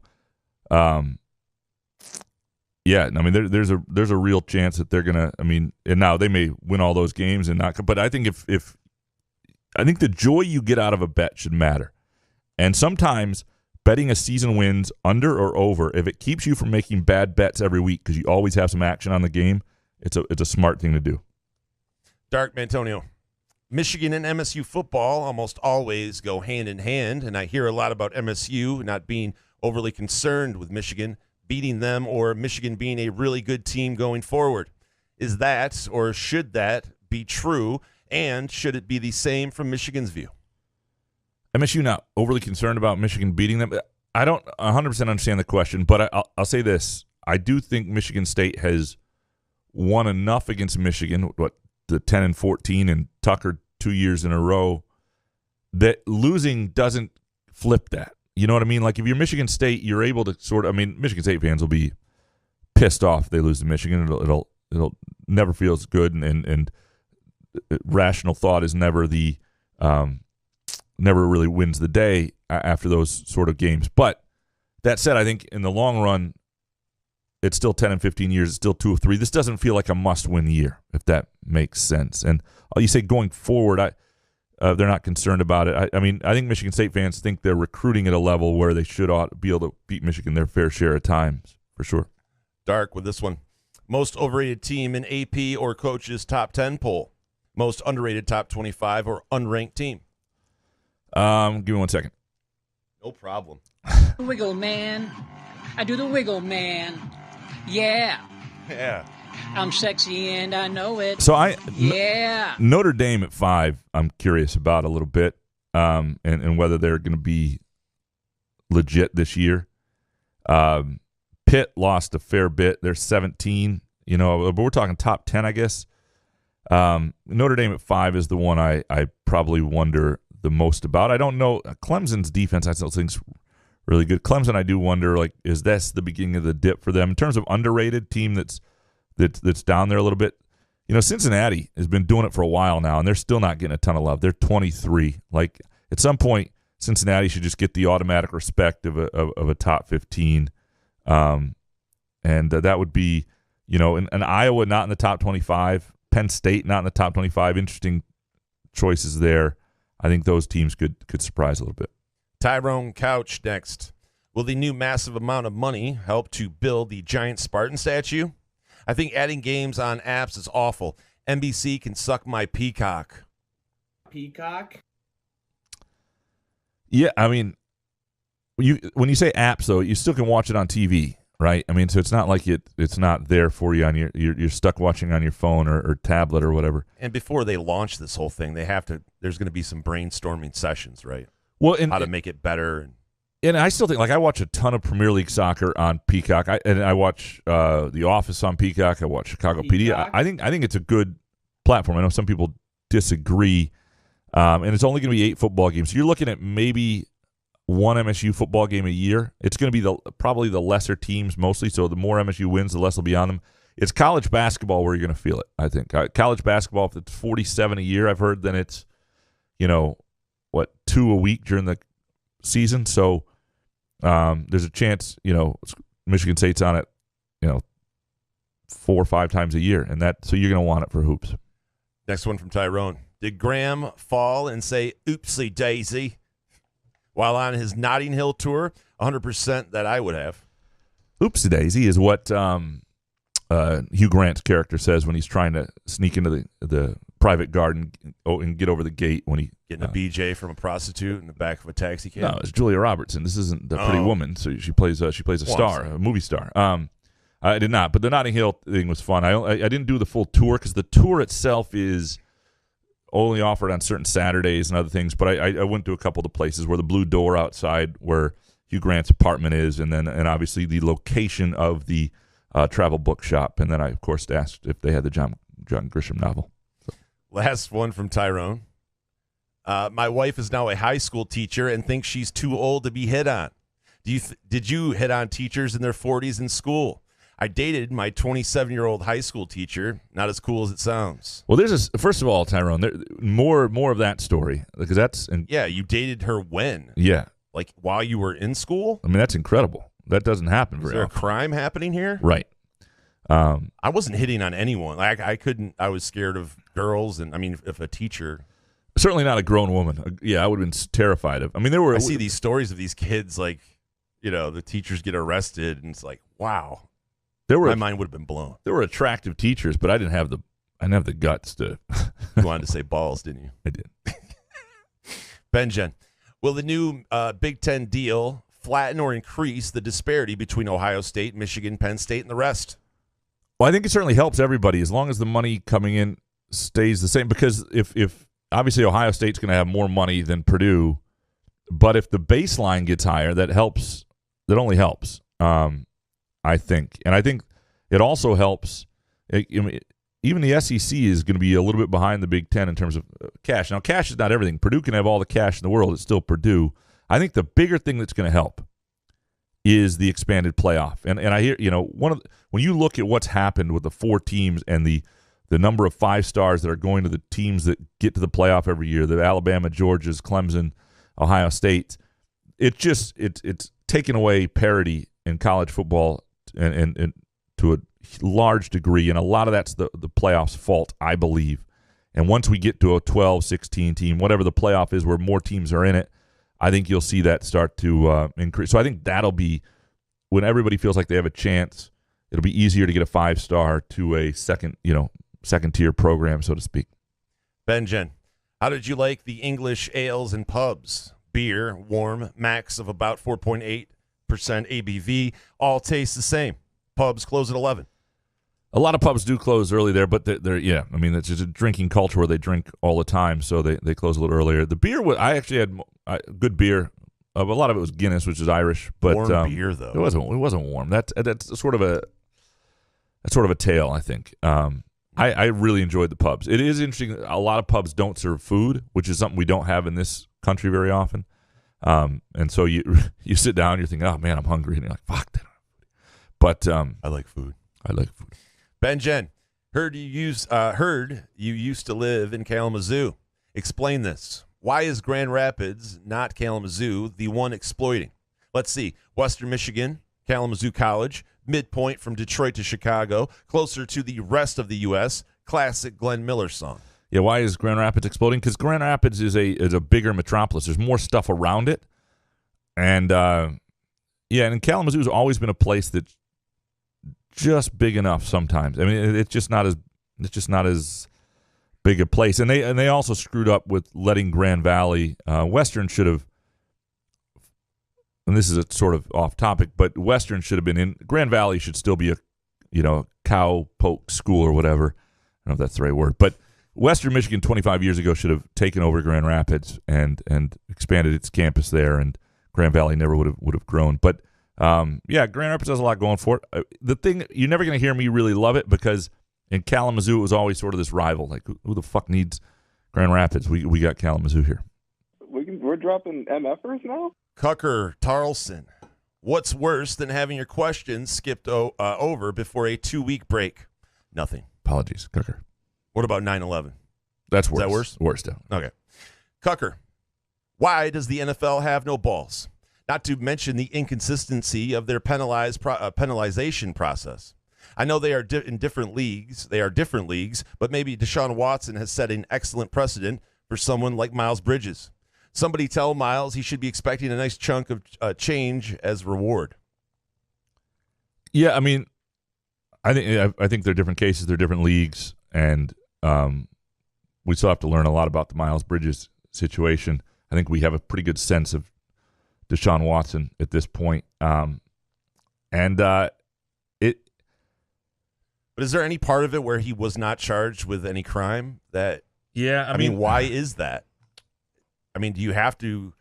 I'm not saying cut Deshaun Watson slack, but I mean, if you're not charged with a crime, right? You can't allow. You still know that he's a you weirdo. Got to let him work. He's getting $230 million. You know, you got to let him continue his life. I would have been 100% cool the whole year. But look,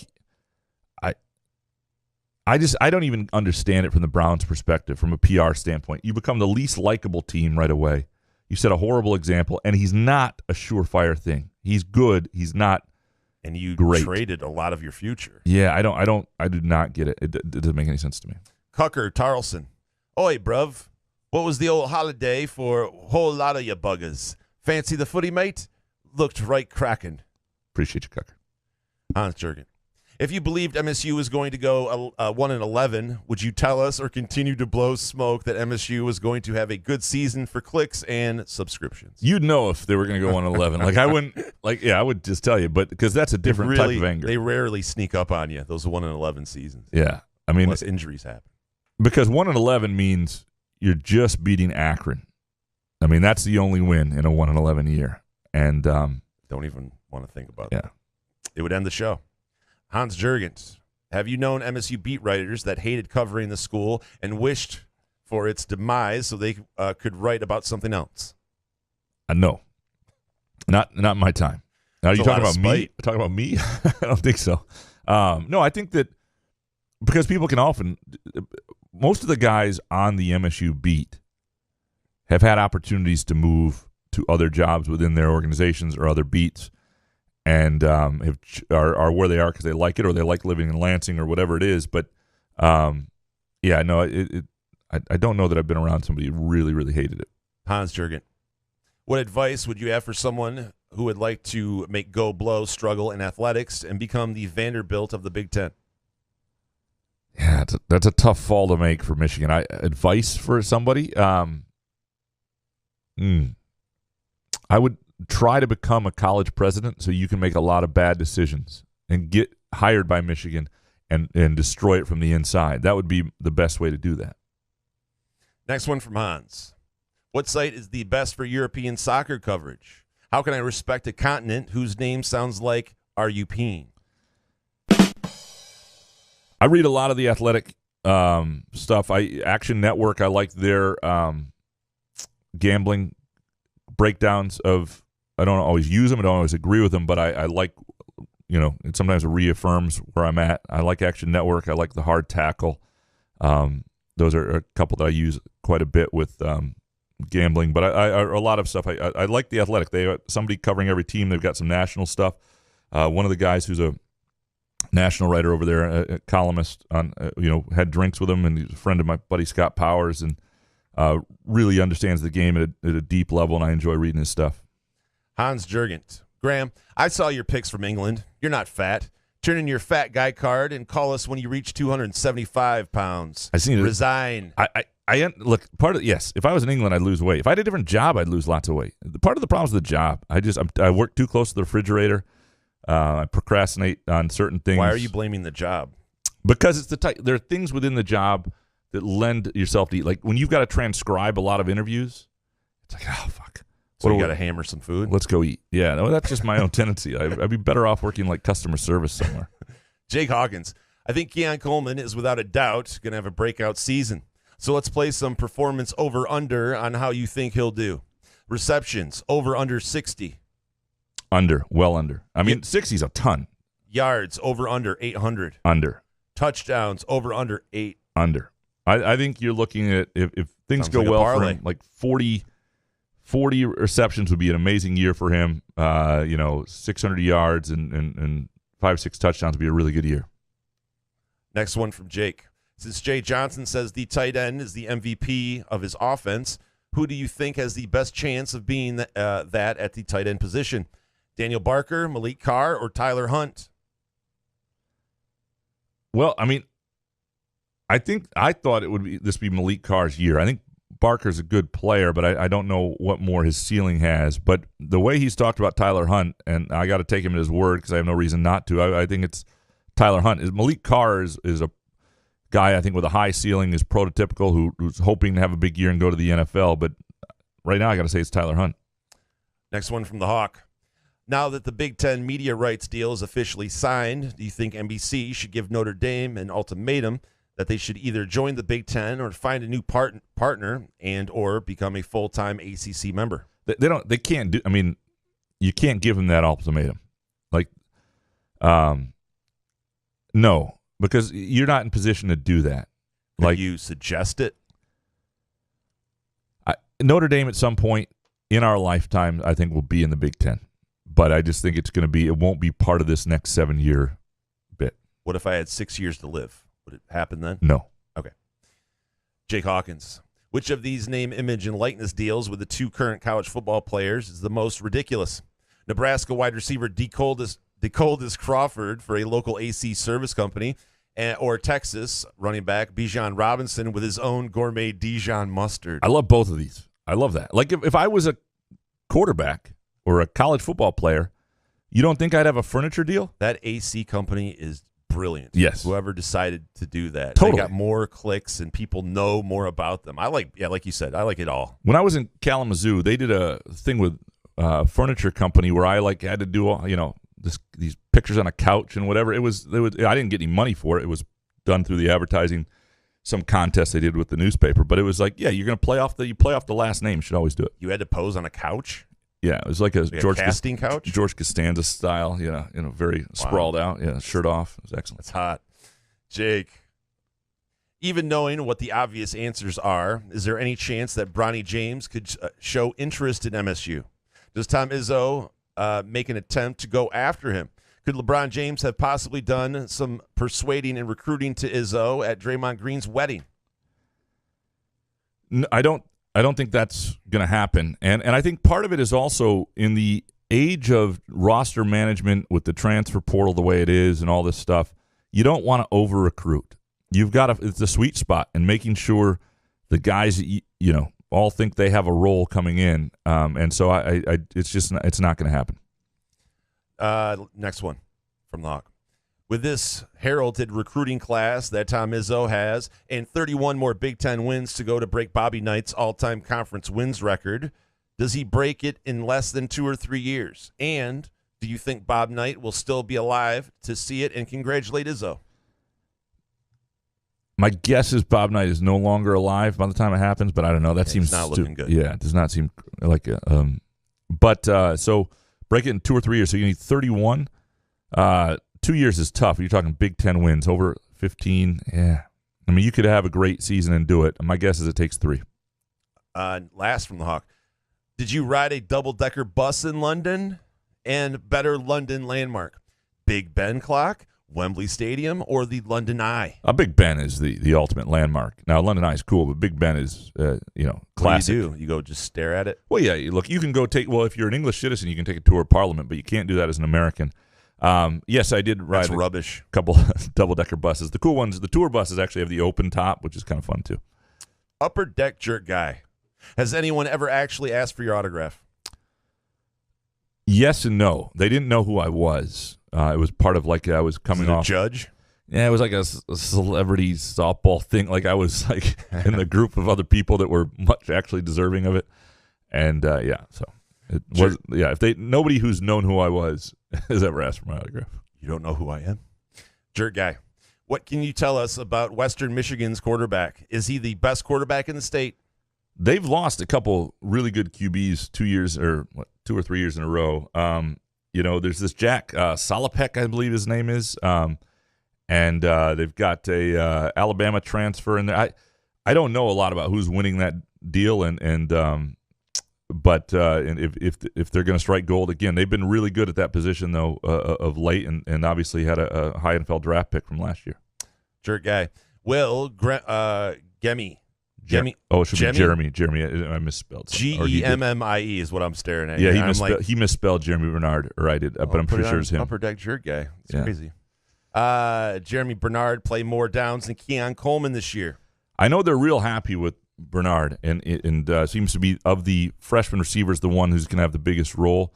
I would guess, but if health is what they're hoping it is, I would guess not. If Keon Coleman is healthy.